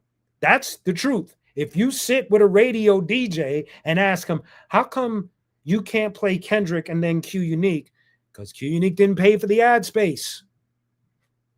That's Well, the it. DJ doesn't even have a choice. I mean, they have a Right. computer telling them what songs to Right. play next, and it's playing it for them next. They're not even, there's It's no paid song for. It's selection and paid shit. for. It is Yeah, paid for. It doesn't bother me. That's like when people say, "Oh, it's fucked up." No, that's business. It's called music business. It doesn't yeah, bother me. I just I'm not sitting on endless money where I could throw down $100,000 and compete with any of these guys. I don't have that. yeah, I don't have that. I could compete, but I can't compete with Kendrick. I can't compete with any of that. I can salute it, but I can't compete with it. I don't have that. So I just keep on doing what I do, and and I'm going at it the organic, rougher way. And if something happens, great. But to me, I feel already blessed because I have people that listen to my stuff. The numbers show. I have people tuning in when I'm on a live feed. I have over people millions of streams, stream. millions of Yeah, I streams. have that. Yes, I have that. So that's cool. So I'm not envious of, yeah, like I said, Kendrick or J. Cole or Jay-Z or Nas. I'm not envious of them. They had it. They gotten an opportunity that I just didn't get, and that's fine. That's cool. yeah. I wasn't gonna do it on CNC's dime, that's for sure. Well, yo, let's check it out, man. We're gonna get into this video. Remember Me by Q Unique, y'all. This is gonna be a dope one, y'all. Let's Thank you. check this one out. Yes, sir.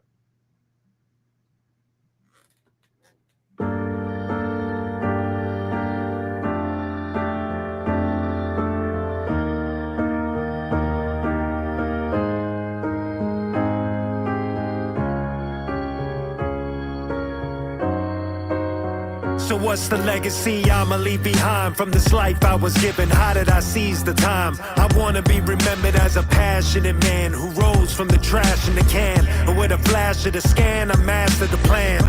I wanna be remembered as a man who loved his family and didn't lose it all over drugs and vanity. Although there's some insanity to my methods of life, I try to keep it happy through the stress and the strife. I wanna be remembered for my love of music, smitten by the melody, and it wasn't because of Cupid.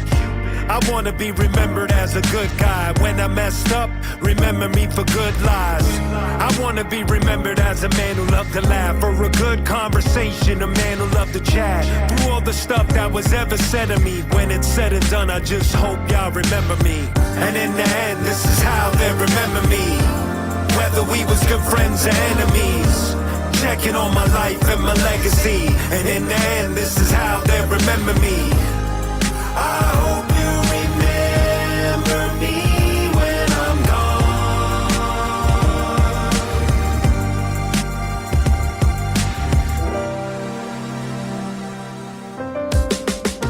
Begin with the ending in mind. How you wanna be perceived at the end of your time. Wanna be the hero or a villain?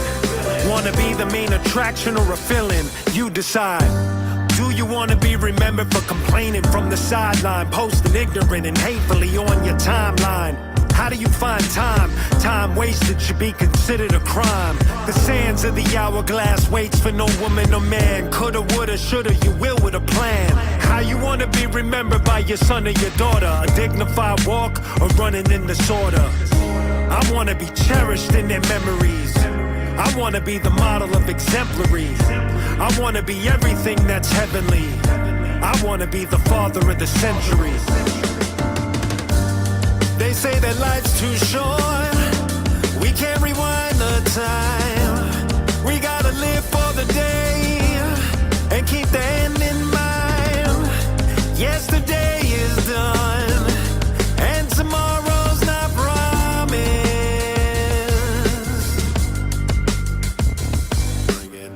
And in the end, this is how they remember me. Whether we was good friends or enemies, checking on my life and my legacy. And in the end, this is how they remember me. I hope you remember me when I'm gone.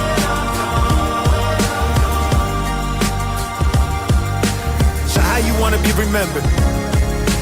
You wanna leave a good mark?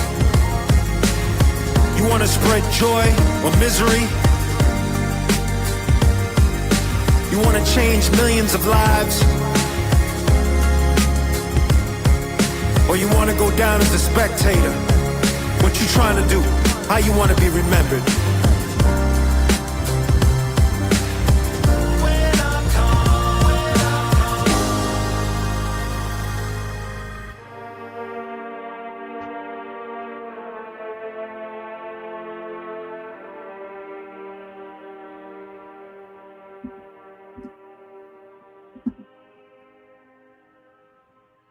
Man,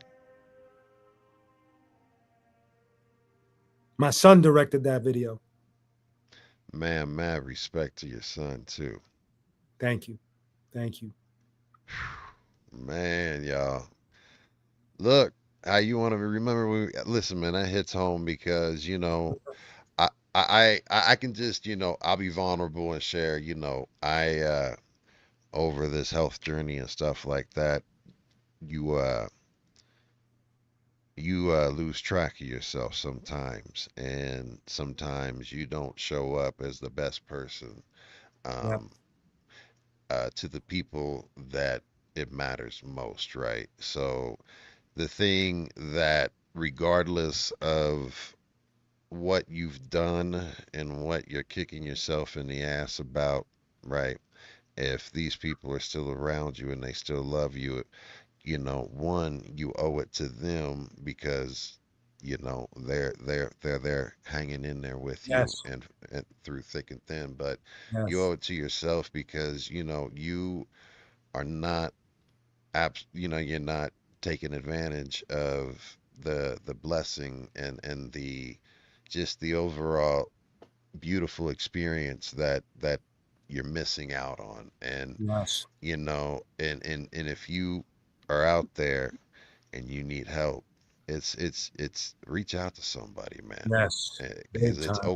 it's okay to not be okay, and you need to take mental health seriously. And that hits home. So when you're like, how do you want to your son or your daughter to remember you when you're gone, right? Like you have children, and I think as a father, the thing that I am working on and challenging myself the most is to show my children, not only give them the real, the 100% ugliest, realest part of me that lived and learned, right? And give Mhm. them those lessons, right? And be 100% transparent and vulnerable, right? But you need to make sure that you show them what it looks like to model emotional regulation and maturity.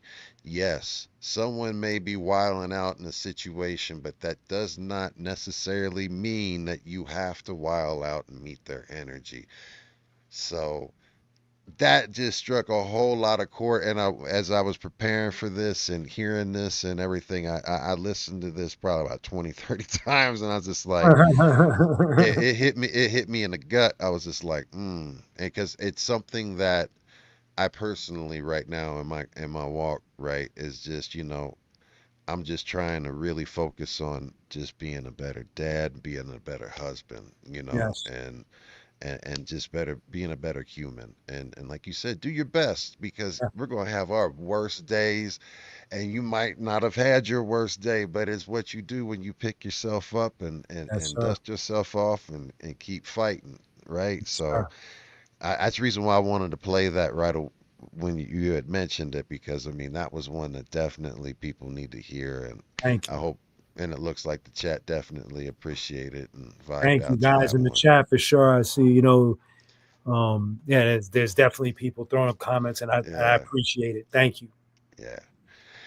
And we've got so much, like, and I don't want to, I want to be respectful of your time as long as we doing a time check. How are we doing on time? We good? So far, we good. We could take a few more. Could go a little bit. All right, cool, cool, cool. All right, because I mean, didn't get a chance to really get into Arsonists, but also I want to make sure that we have an opportunity to talk about Stillwell too and your solo career and some of the stuff, and we've talked about it Yes, sir. because, but like Stillwell, I'm really interested because when you mention, you're good friends with Fieldy and Corn, and of course, I consider C minus like a Yeah, brother of he's the mine, dude, and man. and That's the dude right there. yeah, and he is personally responsible. Like I mean this in the utmost genuinest way. Like him personally is one of the reasons why I am still here, because listening and watching him DJ,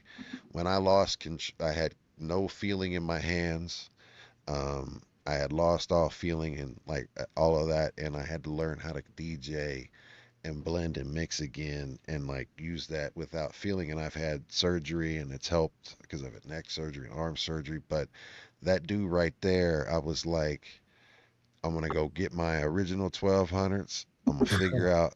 I'm gonna get this bootleg ass mixer that I can't wait to finally replace whenever I have the opportunity to, when God blesses me with it. But I'm gonna be like, look, we're gonna figure out how to rock this, and it grew from me using a phone to like hosting multiple podcasts and being able to sit here and talk with an icon and a legend such as yourself. And C minus is big, but like Corn, man, Corn are full of b-boys, man. They are all hip, like Jonathan. Jonathan's story Jonathan is is hot sick. head. People The don't know that. the illest white boy like I was like I can't remember what he actually went by, but when he said it, like C minus told me what he said he used to go by, I was like, He was that's a kind of DJ. similar. Yeah, he was a DJ, right? So I mean, like, and a b-boy too. So I Yes. mean, like, the Corn cats kind of like melded in with your flavor. How did you hook up with, and how did this cross paths? Like, how did this happen? There's a clothing company in San Diego. It's worldwide. It's called Tribal Gear. I'm sure you've Oh heard of it. hell yeah, absolutely. So Bobby, the president of the company, he used to give the arsonist boxes of clothes, and he's done shows with us. He's brought me to Japan. So I've always had this friendship with Bobby. Yeah. And again, this has to do with Crazy Legs. So prior to this happening, Hmm. about a year before I connect with Fieldy, Crazy Legs calls me one day and he goes, "Hey, yo, Q, I think you should start a rock band." Now, the reason why he made the suggestion is because he knows me as a Okay. friend. He knows that my heart is in rap and in rock. He always known it. And that's how I've always been that way. It's not a new thing. Whenever I tell people my earliest music experience is my cousin Peter sitting me down to play Black Sabbath. Hell And yeah, I man. was I was a baby. I didn't understand it, but that's my first like shocking, like, what is this? This is amazing. Man, Led Zeppelin and Black Right. Sabbath were the You original know? records my father played that I definitely remember as a baby. Like, yo, So fast forward, Legs knows I'm a grunge rock head. He knows I'm a rap head. And he suggests this thing. It was a weird suggestion because it's not like he knew what I can do. He just knew that I loved it. But he didn't know my potential. He just threw it at me like, start a rock band. This was when MySpace was the shit. So yeah, I'm like, I don't know what to do. Like, what am I supposed to do with that? And nobody in hip hop that I know plays an instrument. gotcha. So he goes, go on MySpace, put out a classified, and watch what happens. I don't know how he knew this. So I do it. And long story short, I start a band with these kids from Long Island, and we do the Vans Warp Tour. But that was the extent of it. Like, I do the tour with these guys, then I never see them again. And which was cool. Like, I didn't know them like that, but the experience was amazing. So I have this experience, and then out of the clear blue, after Crazy Legs makes this suggestion, about a year after he makes this suggestion, Bobby from Tribal calls me and he goes, "Hey, Q, would you do a song with Fieldy from Korn?" And just like my CNC Music Factory response was weird, the response to this was equally as weird. I was like, okay, sure. Not even thinking, like, not even considering. I didn't, matter of fact, to be totally transparent, I knew they were big. I didn't know how big they were because I was Mm, so entrenched in hip hop. And right. at that time that we're talking, my homie Vinny Ponte, who's like a skater legend in New York, he was taking me up to the penthouse, Wu-Tang's penthouse. So I was hanging out like I was a fly on the wall watching Wu-Tang do their shit. So in my mind, I'm watching this shit. This is Wu-Tang, and I'm in the room. I ain't going nowhere. Even though nothing was gonna happen. It wasn't like in my fantasy world, I was like, if I hang out long enough, I'm gonna be a member of Wu-Tang. No, that was never gonna happen. But so when Bobby said that to me, I was like, sure, why not? So I book a flight. I Bobby picks me up at LAX. We drive over to where Fieldy lives. I didn't even see the MTV Crib shit. I didn't see anything. So I don't know what I'm in store for. I don't know what's gonna happen. I'm just like, okay, cool. So when we pull up to this guy's castle, I get out the car and I look at his house. I look back at Bobby and I go, how much money do these motherfuckers make? Like, I'm like tripping. I'm like, what is this? So Fieldy comes out. It's got the braids, the whole get up. And he Yeah. goes, what's up? I'm like, what's up, man? And he goes, want to go to Del Taco? And I'm like, what's a Del Taco? I'm from Brooklyn, man. I never heard of that in my life. So we go to Del Taco. I find out it's a fast food like taco chain. Yeah. And I'm like, what? This guy is down to earth. And the first day that we hung, we wrote our first song. That's how instant the chemistry was. We wrote a song called Killing Myself to Live. The video is outstanding for that. And here's what makes Q Unique crazy. We do the song. I didn't write the lyrics yet. We produce it together. I do all the drum programs, the keyboards, the synths. He plays bass. He plays a little guitar on it. Funny little side story. When we finished the session, because the studio was in his house, I had my homie DJ Presto One from Las Vegas. He's a turntablist. Like, he's been around forever. He's dope. And another homie came to engineer the session. When we finished the session that night, Fieldy goes, hey, if you want, you guys could kick it here. You don't have to get no hotels. I got extra rooms all over the house. So we're like, word? Okay. So Fieldy, he takes Presto and the other homie up to the top floor. He gives them the whole top floor. He's like, you guys could kick it here. He's like, Q, I got a room for you. So we go downstairs and there's this room with its own bathroom and everything. He's like, yo, you could kick it here. You got your own bathroom. You got your own TV, whatever you want. If you want to munch or whatever, you got the kitchen, whatever.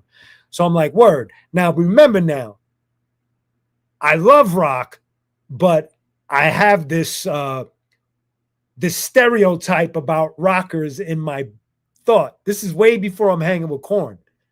I'm full on hip hop head. I love rock, but I don't know what it is yet. So, so when he says you could kick it here, he goes, all right, man, I'm gonna go to bed. I'm like, all right, peace, cool.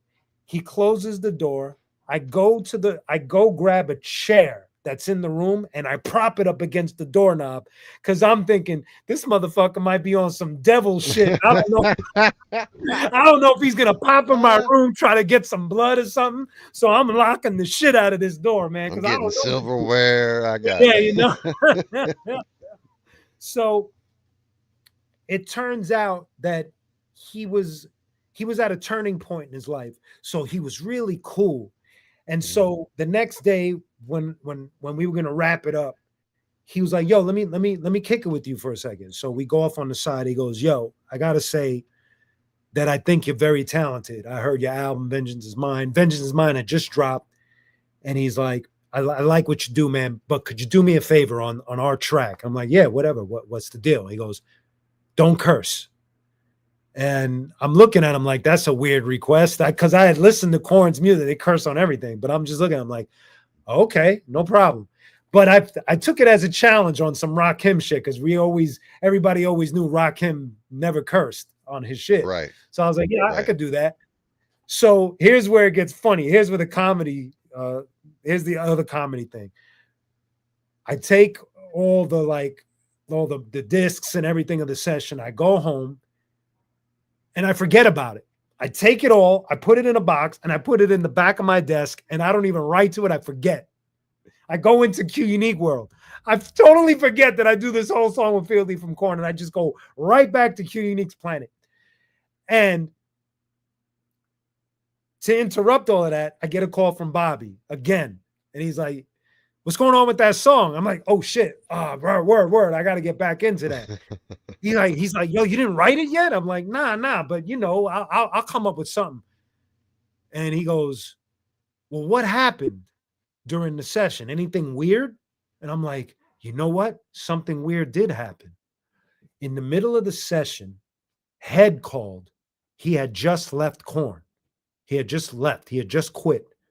And he called Fieldy to try to get him to quit. And I'm in the room for this. And I'm watching this. Oh, wow. So Fieldy's on the phone. He puts it down. I just met him. He turns to me. He goes, it's my ex-guitar player. He just left Korn. He's asking me to quit, but I don't know what to do. What should I do? He's asking me this. And I'm looking at him like, you're asking me? What? Wow. So I'm like looking at him and I'm like trying to scramble for an answer because I don't want to look stupid. And I go, well, I know for me, when one of my favorite bands loses members, it's kind of heartbreaking. So I don't know if you should leave. You got to think of the fans. And that's all I say. And so I tell Bobby this and he goes, right about that. So I'm like, I think that's a good idea. But I didn't write about that phone call. I wrote the song about Head. So that whole song is about my perspective on what I saw Head doing at that time, which looked crazy to me at that time because he left Korn and he got really Christiany to a point where it was almost too. I don't want to say too much because I don't want to offend anybody. I'm a man of faith myself, but we know the difference between taking a walk and running through something. And at that time, Head was running through it and doing a little too much that wasn't necessary in that kind of walk. And he knows that because he said it himself years later. So I just wrote that whole song based on what I saw Head doing. So when I got the chance to tell Head that, he was blown away. He was like, "You did what?" I was like, "Yeah, that whole song's about you. You were the perfect muse for that song." And it worked. Killing Myself to Live. Yes, sir. Well, yo, you just set the table for it, and so here's what's gonna happen. We're live right now, so for the folks that's on the replay, because this could do one or two things. It could get eliminated. It could definitely pause the YouTube stream. So if it pauses the YouTube stream, don't go anywhere because if it doesn't normally. But in the edit, if we're right back because we had to edit it out because it's all good. You know what I'm saying? Korn gonna want their chips, but this isn't a monetized channel because we do this for the love. We're trying to get there, and with your support, because I haven't asked you to do a single thing and like, follow, subscribe, all notification bell. But if you're enjoying this content, please help consider support the channel. We are on podcasts. We are on YouTube podcasts and on YouTube Music. You can download this and listen to this episode plus all the other ones, 100+ ones that we've done with all of our artists, and definitely check it out. We appreciate you being here. But that was such a dope story, and what you said, I think what you said, how he went so far one way, but maybe as a pendulum swings, right? He might have felt that he was way off center in another way, and he had to get that way to define his center, right? And now he's centered, and he knows where he's at, right? He's in a way better place. He's an awesome dude, man. One of my I can't wait to get opportunity to possibly get a chance to meet the homie. But yo, check this out, man. Killing Myself to Live. This one right here by the band StillWell. Let's check this one out, y'all. Yes, sir. And thank you for sharing that story. That's a dope story. Man. I mean, you were in the room and he asked you the question. What should I do? That is a great I don't even know how do you answer that question, fam? You did. Salute to you, fam. 100%. Here we go. Thank you. So now I'm faced with a decision to make. I'm living a race, winning with sinning and hate, grinning with fakes in the middle of prison escape. Incarcerated by my own thoughts, haunted with a feeling that my lifetime has grown short. It's the beginning of the end for me until they empty me. I fear the destiny of God and the devil himself that has sent for me. Cut to the chase of my birth, cut from the face of the earth, cut from the grace of the church, cut through the waste till it hurts. And no one around wants to help restore me. Let's face it, a man's downfall makes for a better story. The media will make a mockery out of the pain of my life, and you can tune in amusement on entertainment tonight. I've indulged the bad chemicals, became a grand spectacle, a punchline for the whole crowd to laugh hysterical. Money, trashy women, and substance addictions, trapped in a chase trying to run from afflictions. Drug dependency, suicidal tendencies, forever sever me. How could it ever be? Pretend celebrities with their lives in jeopardy. Success was the enemy, killing myself to live. Alone in a crowded room, killing myself to live. All the voices in my head saying, killing myself to live. I'm going through withdrawal and I'm killing myself to live. I swear I'll change tomorrow, killing myself to live. I look for solace in some organized religion. The more my eyes witnessing, the more I despise the living. My blasphemous past made blasphemous cash. Now it's all stacked in the trash. My actions is trash. I'm running with the sheep, blessed are the meek. Tongues possessing my speech, blood of an extraterrestrial freak. Got my sins deleted from God's computer. Same God that bombs intruders over other God disputers. My rock and roll money was given to the Lord, and seen the priest driving an automobile he shouldn't afford. They stood and applaud the words I couldn't absorb, cause the hood here and abroad is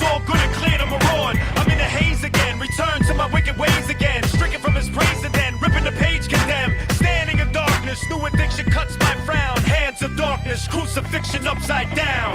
Drug dependencies, suicidal tendencies, forever sever me. How could it ever be?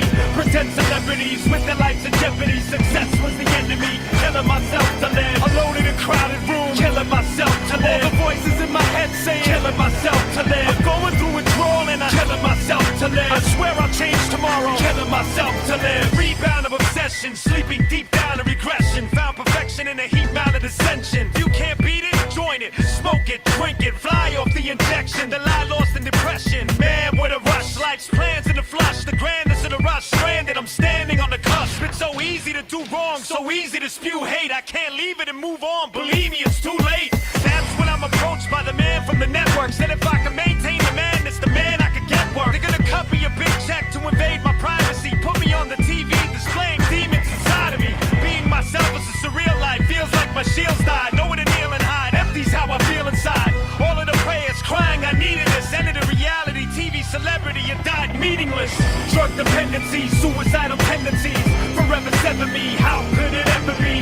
Pretend celebrities with their lives in jeopardy. Success was the enemy, killing myself to live. Alone in a crowded room, killing myself to live. All the voices in my head saying, killing myself to live. I'm going through withdrawal and I'm killing myself to live. I swear I'll change tomorrow, killing myself to live.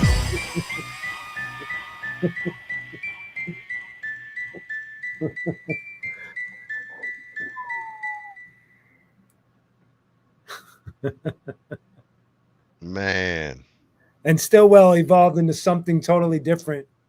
But that was the very first song that Fieldy and I put together. And that video was actually filmed during the encore of a Korn set. Oh, wow. It was filmed in one take. I only had one chance, obviously, because it's a real concert happening. And so I put the white headphones in and went through the whole song. And the guy who's wearing the horse mask, another crazy fact, the guy who's wearing the horse mask is the guy who produced Remember Me, It's Not Over, and Let's Go Vámonos Andiamo. His name is Zach Baird. So that's even crazy. And you just brought up that song, man, and like, shout out to you for having a trilingual rap song, man. You're trilingual on a like bilingual, absolutely, that's bananas, that's difficult, and when I think of bilingual hip hop, of course, thinking of Cypress Hill and the whole family tree there, and they're not the only ones, of course, Big Pun, Fat Joe, everybody like this, but you flipped it and you added Italian to it, man. Where did that come from, and what made that happen?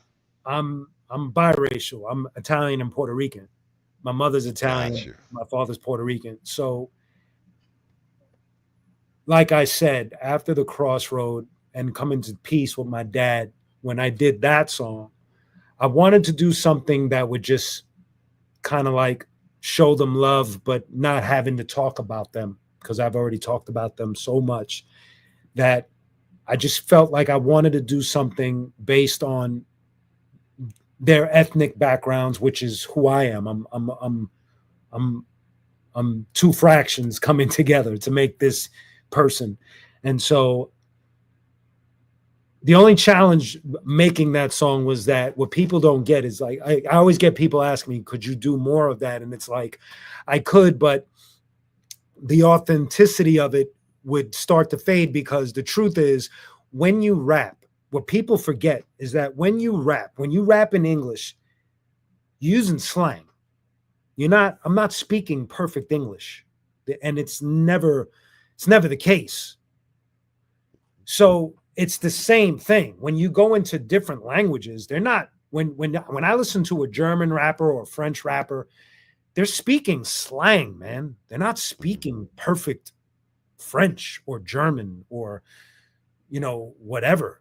And so even with Spanish, like Sick Jack and had asked me if I could do a whole verse in Spanish. And I was like, I could, but it would be perfect. It wouldn't be like if I lived in South America, I'd know their slang. And that's the challenge with rapping in Spanish or even Italian, is that Now you're dealing with region, because Mexican slang is not the same as Puerto Rican slang. Puerto Rican slang ain't the same as Spanish slang. Spanish slang ain't the same as Argentinian slang. So it's so vast that there's no way I could even. It's a So bunch of different cultures. yeah, It's it's just, I way mean, too it's just like much. hip hop, Yeah, like it's West too Coast, much. East Coast, down Yes, south, but then you have all the fractions and neighborhoods, the yes, boroughs. Like it's that. exactly. So that's why I never really went heavy on it, because it just became, for me, it just became too overwhelming to try to understand, and then try to dive into Italian slang. It's like that's a whole nother planet, bro. It's like Right. there's southern, people don't get it. There's northern Italian, southern Italian, east. It's like there's a lot to really think about there. So I just leave it up to the experts, and I just wanted to do it once just to honor my families. Coming from an Italian Puerto Rican background, I just wanted to do something cool for both sides of my family, and that's why that song was made. That was it. That's dope, man. That's Thank you. dope. Thank you. And I mean, you've got so many different highlights and songs, and being respectful of your time. Just one of the questions that because you have had so much experience, and damn, just every single story you tell me gives me like, I want like 5 more hours, fam. But like, We're gonna have so to do so a here's series, man. We're gonna have to do a series. well, I mean, that's always you're always welcome. So I mean, so I mean, straight up though, if you had to go back and tell your 18-year-old self, and I know this is it's going to sound cliche, but like honestly, if you think about your journey and you being where you are today, what would you say to yourself if you could meet yourself when you were dropped off at the gate, right? And you could go Marty McFly, Back to the Future, and like, hey, yo, and give yourself some game, what would it be? Like, because basically you're giving game to folks that's out there right now, that because they could be starting their journey no matter how old you are. You could be starting your journey. You could be at the gate right now, and you might need this information. Each chapter has what you're asking for. The CNC chapter, and I'm saying this in not in a shark way. I would have taken better advantage of it, because I do think of it. I would have now. Be, Remember when I explained the CNC thing, I didn't understand. I was a kid, so I didn't know. I didn't know what that was. I never got a check that big. I never had any of that. So when it's the first time and nobody's there explaining, I had nobody in my corner, no manager, no nothing, saying, take this, put it here, do this, put it there, walk this way, talk this way, look this way. Nobody. I'm by myself, brand new. I would tell that kid, take the money and invest it into Q Unique. Keep on doing what they're asking for, respectively, as a businessman, but take that money and build Q Unique. The Nomads, I would have spent more time with Skeff and in his mentorship, because the Nomads was kind of split. I would go to Skeff's studio and we would write, but then I'd be in my bullshit with Beretta in the street acting like an idiot. So that would have been deaded. I'd have been like, just hang with Skeff and write 20 albums. The Arsonists, I was given a leadership role when I didn't know how to be one. And so I would have been more patient, more quiet, more in the background like a RZA, and pushed the guys to be individual stars as well as a group of stars. Q Unique solo stuff, I wouldn't have written a lot of the crazier shit on the more Hot 16 songs. I wouldn't have tried to emulate what Necro and Bill were masters at. I would have just been myself. I would have taken their direction as far as becoming a better lyricist, because that's what Bill's presence made me become a better lyricist. When people ask, how the fuck did you upgrade from the Arsonist to Q Unique? Ill Bill is the answer. Ill Bill was instrumental in pushing my pen game. He made me better. Period. The master. Um, and then with the overall big picture of it, from CNC to Stillwell to all the other projects, patience. There's no rush. Don't look at what other people are eating. Don't compare yourself. Don't put yourself in line with anyone else. It's all a waste of time. It truly is. That's like that mixtape thing that I was talking about. I believe we all got attracted to the mixtape during that era because of 50 Cent. Because of what he accomplished off of a mixtape was so fucking insane that we all thought phenomenal run. We were going to capture lightning just like he did. That was a dumb strategy. Gotcha. What you learn later on in life about this business, what works for one doesn't necessarily work for the other guy. Yeah. Period. It just doesn't. Everybody has their own lane. What does work for everyone? Patience, man. Be patient and work at your craft. If this is truly for me, it's truly my passion. So I work. I'm at the point now in my craft with hip hop. Pen doesn't touch the paper now. I'm so in a training that I sit like Biggie did, like Jay-Z did. I sit in front of the track. I zone out. It's almost like my body, my soul leaves and the shell is sitting there. And the words and I are just chilling. And then I come back and everything is there. That's how much into it I am at this point. And so if you're really, matter of fact, doesn't even have to be about this. I do this on my live feeds all the time. If you're passionate about something, work at it, man. Work at it. Nobody's going to do the work for you. You might think somebody's going to come along, some magical manager or something. It's not going to happen. It doesn't exist. It doesn't exist. I'm not saying it to be negative. It just doesn't. It doesn't. One thing I could say, especially in underground hip hop, there are no magical managers there. It's just you and your skill and your passion and your drive. That's what you have to focus on. Your discipline and your drive and your passion. And just patiently move forward. No rush. There's no rush. You're not going to do what Jay-Z did. You're not going to do what Kendrick did. Shit, you're not even going to do what the Dilated Peoples did. Just do what you do and move forward patiently, strategically, and into your discipline. Don't waste time scrolling. Don't waste time watching what other people are doing. And just really, really get into your passion. And apply it to whatever. I don't care if you're an architect, a carpenter, a plumber, an artist, a poet, an actor. You could apply what I'm saying to any of these crafts. Discipline, passion, drive. That's it. Don't wait.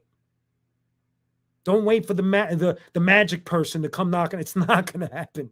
I've had to tell that to people that I'm not going to say their names, that they actually put out records that they're waiting. I'm like, what do you think? You think Primo's going to knock on your door? He's not. He's not. Right. It's not going to happen. Especially now. It's up to you. That's it. When I told you the story in the beginning of me cleaning up my catalog, me rewriting rhymes, me fixing the way people view me pulling the nonsense out of my product, that was up to me, not a manager, not a producer, not DJ so-and-so, not B-boy him, not graph head him, me. I had to do that. That was up to me. So I understand that. I'm not scared to roll. I'm a dude. You're looking at a dude. You're listening to a dude that gets up and in a day will write a rock song and a rap song and then go about my business. Doesn't phase That's me. I've beautiful. had this year alone, I've had weeks where I was releasing a rock song and a rap song in the same week. That's drive. That's passion. That's knowing what you're doing and moving forward. Not an ego. It's just confidence. I didn't say I was the best at it. I didn't say that. I'm just confident that I'm going to do it because that's what I want to do. So apply that shit. Apply that shit to what you do. Everybody in the comment section, everybody listening, apply that shit to your passion. You get to experience some of the shit that I got to see. Trust me. It's bizarre, man. Everything that I said in this episode was based, and you said it in the beginning. You did the work, Q. It's your passion. Yes. That is the foundation of this whole fucking thing, is that as a kid, Red Alert's transmission woke Yeah. something up in my mind and my soul that started something that to this day I'm still doing, still releasing videos. And at this point, double duty. One rock video, one rap video. Next, one rock video, one rap video. Next, one rock video, one rap. It's been that in my life for the past, I don't know how many years. Look, man, and there's a lot of people just saying this thing, and I just respect exactly what you said. I think that there's a tremendous amount of wisdom and that can be applied, like you said, to anyone at any walk in their life. And the one question I do have for you, do you have any advice on how someone that is putting in that work, that dedication, that passion, that drive, and they are trying to grow their network. I do. People will recognize that, but like, what's the way to go about it gracefully, the correct way, and doing something like that? I'm going to tell you something that a dude in Live Nation told me. Now, I did pick this up from Melly Mel, right? Mhm. Use this thing strategically. Don't be foolish. Don't go down the rabbit hole of watching cat videos and fight videos and fails and political debates and top 10 rapper lists and all of this shit that's just a distraction. I use this shit when you go to my page. When you go to my page, there's no food pictures. There's no pictures of my kid or my family. It's just Q unique. And when you go to my rock page, Mother Fuzz, it's just Mother Fuzz, because my focus on this thing is to just do my work. That's how you should think. You guys that are striving to get somewhere, I need to see you do a short, 2 shorts, 3 shorts a week of you spitting one of your songs. I don't give a fuck how old the song is. It's new to me. Do your little 1 minute verse. I do it. Go to the Q Unique page. Go to the Q Unique TikTok, Instagram. Go look at all the videos that I put up.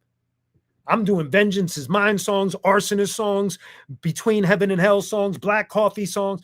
All of these songs are old, but they're new to somebody.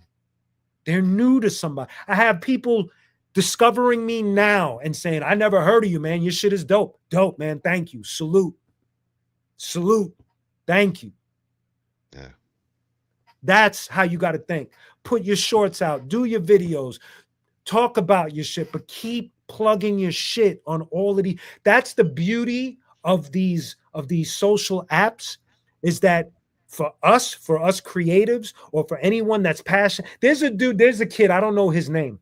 There's this kid that his passion is that he interviews millionaires and he gets them to give little tidbits of secrets and wisdom. Yeah, I know that guy you're talking about. That's a great podcast. That kid, that's his passion. And what does he Yes. do? That's all he does. Yeah. He's not putting his little lunch photo. He's not doing pictures of him and his dog in a Jeep. He's Right. just doing his passion. That's how focused you have to be. And take my idea and evolve it. Yeah. There are kids now that are doing the short videos, but making them like they're actually fucking music videos, man. Because they Amazing. understand that's where we're going, man. Yep. That's what it is. So I'm gonna make the best of it. Do it. And it doesn't have to be about music. If you're a carpenter, I need to see 3 shorts a week of you building some shit. Yeah. There's a dude that I follow that he restores cars and he puts up a video a day. And I'm into it. I watch that shit because I understand him. He has a passion and he's dope at it. And Yep. even though I know nothing about old cars and the mechanics of them and restoring them, I could respect it because this guy is presenting it to me in a way that I can fall in love with it because his passion is apparent. He's putting up a video a day of him restoring somebody's old car. That's how you got to be for now until it changes. Yeah. Because we all know social and phone shit changes every 5 minutes, man. So keep up the best you can and put your foot in it, man. Let me see your shit. And not just me, the world. I don't really even matter. I'm in the swimming pool. But matter to those people the way I matter to my people that follow me. Get your following up. Put your shit out. Put your shit on display. Whatever it is that you do. You're an actor. Let me see a monologue. Let me see like 3 of them shits a week. You a lawyer? You're studying to be a lawyer or something? Show me some shit. Educate me, man. That's how you got to be. Yo, social media has turned into a bunch of TV networks. That's how I look at it. I'm a TV network. Ghost is a TV network. We're all networks, man. We're all little networks just doing what we do. Yeah. That's how you got to think. Don't wait and don't send me your shit to co-sign it. I don't matter. Let me come across your shit because you're doing so well. If I could talk to you about that kid that interviews millionaires or the kid that restores cars, I don't know those guys. Right. I don't talk to them, but I came across their shit, not because I give a shit about what a millionaire says or some restore. I came across it because their passion was apparent. Yeah. So I learned from that. Yeah. Absolutely. And it's an interesting conversation, and that's kind of It's not and by the way, I see somebody writing midget Mike. I hear you. I didn't say dance to a trend. I say do your shit. I didn't say do what everybody's doing. I didn't say be a sheep. I said do you. So thank you for posting that. That's dope that you said that. Yeah, Midget Mike's a dope hip hop head. He's an MC. He does That's a lot what's of up. work too. Salute to you for saying him, that. You have to be able to differentiate. Am I just trying to keep up by doing it? No, I didn't. Don't do a trend. Unless it's like, in you and you want to have fun, that's up to you. To me, I don't do that. My thing is showing my passion. It's just like, one of my favorite old school funk songs. I'm an Ohio, Cincinnati native, so funk lives in me. But Slave, Steve Arrington, nobody can be you but you. Yes. And that's it. That's it. And I think that's where everybody gets lost in the popular culture and pop music and how commercial takes over and they start trying to get you to compromise who it is and who you are, right? But yeah, just be you, and you know what? You'll find your people organically, and not everybody's gonna like you. There's gonna be a lot of people. There's gonna be more people that's gonna hate you than they are gonna like you, right? Yo, I think the late comic Patrice O'Neal said this. May he rest in peace. I think he said. Yes, rest in peace. He's a great. But he said that when he got on stage and did comedy, he understood immediately that only 50% of the crowd will laugh. So if you walk in with that mentality, a percentage of people are going to like you, Unique, and a percentage of people are not. I'm good with that. Now let's move forward. Get that in your brain. Get that in your brain. Not everybody likes everybody, period. I've heard people that don't like Led Zeppelin. I've heard people that don't like Wu-Tang. I've met these people. I don't argue with them. That's their taste. Yep. Period. Just do what you do with dignity and respect for yourself. Because it's dope that Midget Mike said that. Yeah, you're right. If it looks foolish, if you look like you're just following a trend, you're doing trap music because you think it's going to get you listens. No, I know a lot of people that tried and failed horribly at that. You can't just do something that ain't you. It will be apparent. When I first did rock and I was just learning it as a student, the one thing I always tell people, the first StillWell album to me, I don't like it because I didn't know what I was doing. I was a student, and that album to me is a demo that should have never have touched planet Earth, but it did. Gotcha. Fast forward now, and if you go listen to Mother Fuzz or Soul Gun or older StillWell stuff, later StillWell stuff, you could see I grew. I understood. It turned from me being a student to being my passion. That's the difference. So now I could do it honestly. Now I'm doing it honestly. So again, thank you, Midget Mike, for that point out, because that definitely opens up the detail of don't just jump on TikTok and dance. No, do your thing, man. Do what you're here for. What do you want to show us? You got a minute. Show me. And everybody's born with a gift. Use your gift. You know what your gift is. You know inside. You know inside. Just like you said, no, this real hip hop stuff. This is me. This is who I am. This is where I'm gonna be. And one other thing I want to point out: don't be afraid to be different. One thing that's pointed out to me by guys like Crazy Legs or Fieldy is my difference. The way I go about doing hip hop, the way I go about doing rock is unorthodox, and it's different because it's me and I own it. I'm good with that. When I see somebody like Tyler, the Creator, doing what he does, and there's a massive difference the way he does it, and I bring him up because he's new, so I'm paying attention. Yeah. But what stands out to me about that guy in particular, he's very different from the rest of the crowd. He stands out.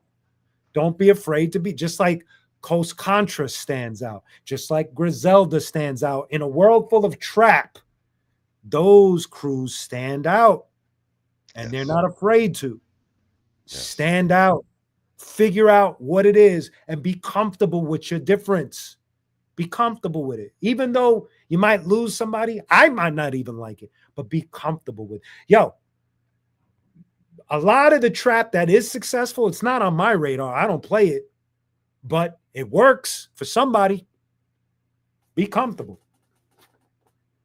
Salute. And look, that being said, man, I want to thank you so much. You gave $500 million worth of game tonight. And like, you know, you have such an amazing story, and absolutely, I hope that you do bless us with at least another couple, or at least another one. Definitely, man. Definitely. I hope you enjoyed yourself. There's a lot we didn't cover. There's a lot that we didn't cover in between albums and other things, but I definitely want to come back because it's a dope conversation, man. Hey, look, salute. Hey, do you have anything that you want to tell anybody that you have coming out, or how they can stay in touch? And then also, you got to also give me a video that I should be searching while you're telling everybody that we got to go out on. What's the video that we got to go out on? I want you to play Torch the Mall. That's the video I want to play. So some news. As far as new Q Unique music, I'm wrapping up an album totally produced by DJ Rhetmatic from the Beat Junkies Visionary. Ooh. Yeah, man. It's pretty exciting. I'm not gonna say all the features yet, but myself and Rhetmatic have put together now. We're almost finished. It's not like I'm on the first song. I'm actually on song 9. So we're almost done. And I'm very excited about it because certain albums that I put out, Black Coffee, Royal Blood, those are one producer and me. So Royal Blood is Jake Palumbo and me, and Black Coffee is the Brown Bag All Stars and me. So what I love about doing projects like this is that I'm getting a sound that's not necessarily attached to my name.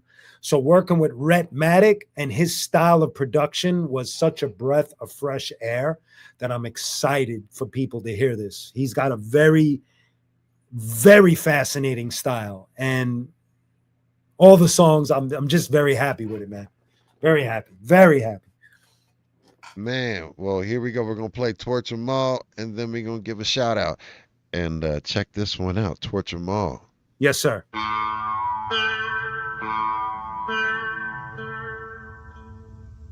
I kill you, man. Coney Island, Calico, catastrophe. Kali Salah, 4th of July, the shotties get shot. Symbiote with a spider emblem. Spies from the Kremlin. Conductor of chaos to provide the bedlam. Don't skip the story. Rick and Morty. Interdimensional prevention against fentanyl. Opioid crisis. Imported metal toys from ISIS. I was told the 5% employed the righteous. I prayed to the good shepherd for grace and wisdom. Then put gamma rays on my hate and break the system. Automatic submachine, water stash, a submarine. Hunt for red October, red tops, and run the drug to fiends. Sit on a throne of fire in a palace of flames. A man in a box from a rotten apple, Alice in chains. Check my brains, I might have blacked out. Give you the smoke with a triangle choke until you tapped out. I got the automatic war from the corner store. Didn't want to hear no more, so I torched them all. Got the automatic war from the corner store. Didn't want to hear no more, so I torched them all. Was told the truck, Jules, speak the truth and hold a gun. I'm driving getaway, I needed to make a Logan's run. Hold your peace if you plan to intervene. I'm in the next wing fighter on the planet 13. Purple haze of politics make the lines blur. Bulls on parade, avoid the stampeding of a swine herd. Confiscate the evidence, made them erase. Keep all of the details vague, Pete Davidson's face. Stormtrooper bad job, banging it out with a bag hop. Claiming your man with mad props, commander and agent black ops. They talking trash about your little scuttlebutt. Catch him with a right fist, Francis, and gun you uppercut. I sold the work, made cash, so then I told the jerk. If I'm a nobody, then I'm a nobody. Bob Odenkirk decided after all to provide him with a fighter's brawl. Asked the tax crew, the writing's on the wall. I got the automatic war from the corner store. Didn't want to hear no more, so I torched them all. Got the automatic war from the corner store. Didn't want to hear no more, so I torched them all.